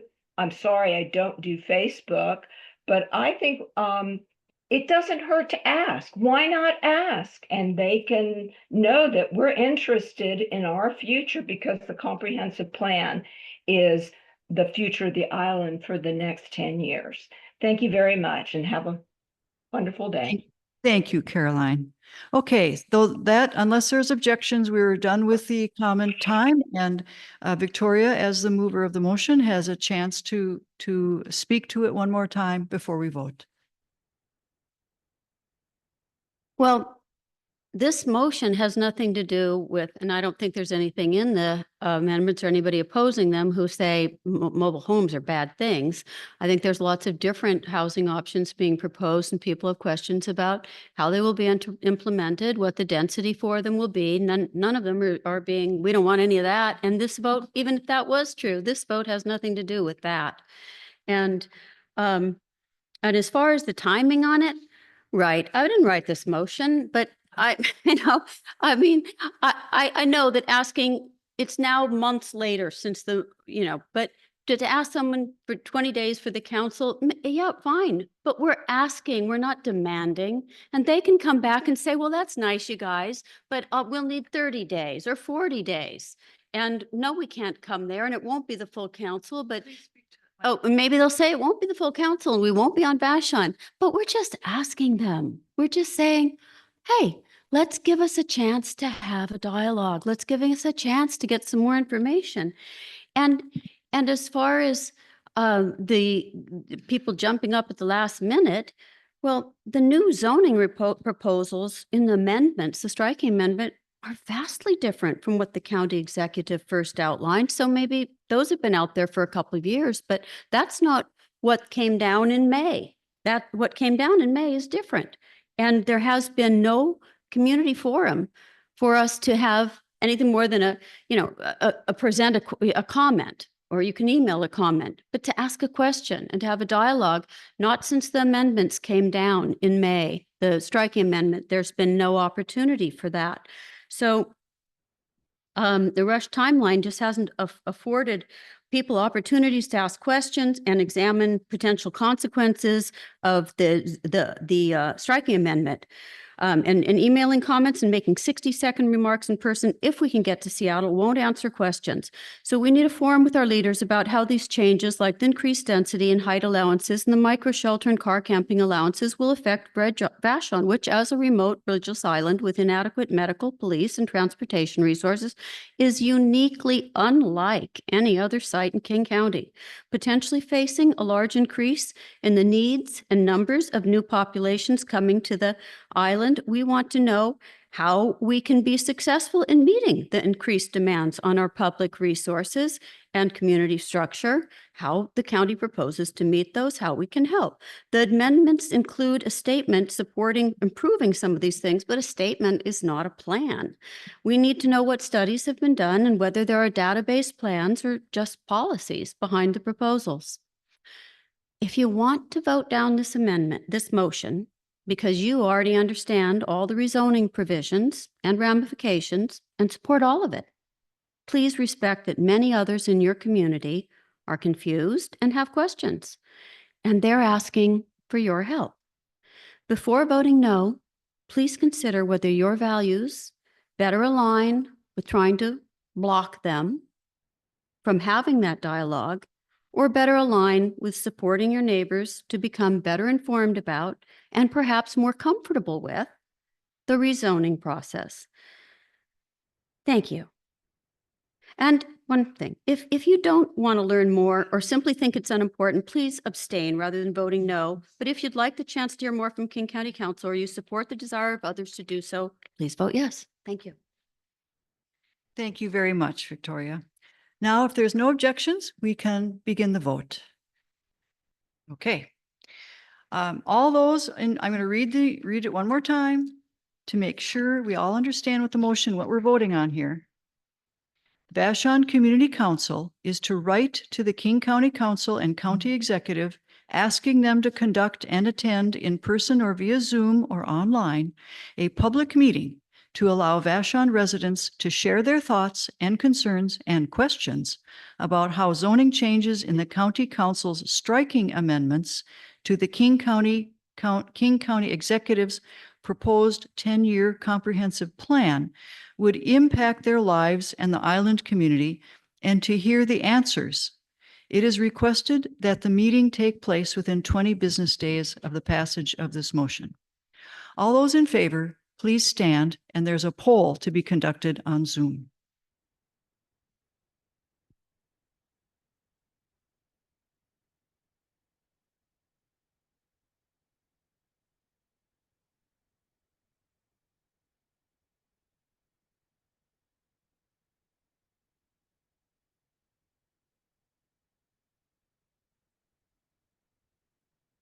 If you've counted them, you can go down.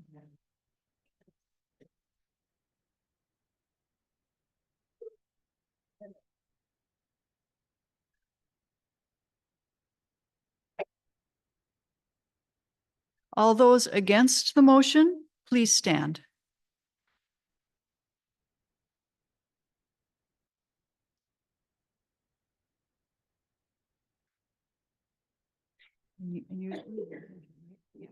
So you can let those guys sit down. People in the center of the room can sit.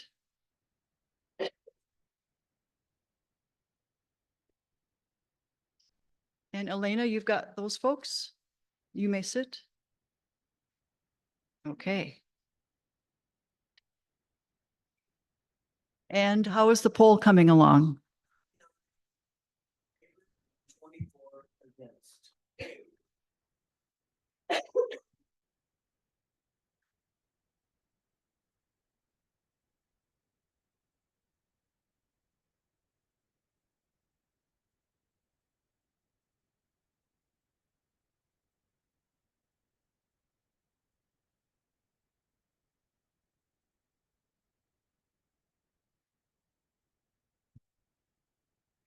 The motion has passed. There are 63 people who voted for it and 35 people who voted against it. So as a result, the Vashon Community Council Board will write to the King County Council and County Executive asking them to conduct and attend the meeting, and we'll see what happens. Okay. Right, next. Community updates. We do have one person to talk, one thing for sure to talk about, the September 28th drug overdose event. Jessica will tell us about that. On Saturday, September 28th, please join us for a community event, Saving Lives on Vashon, Education and Prevention of Overdose Deaths.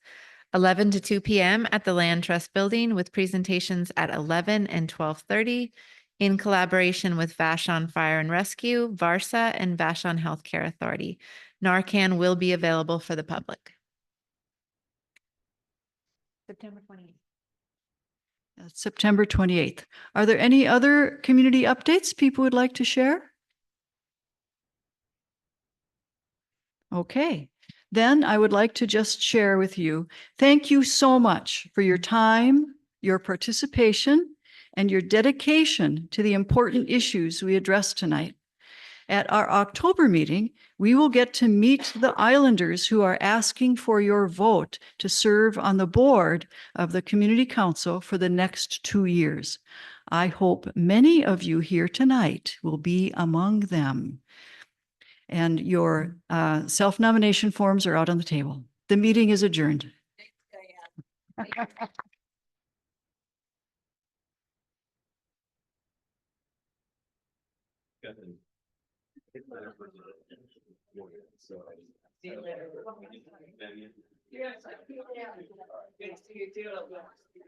What was the result of the vote?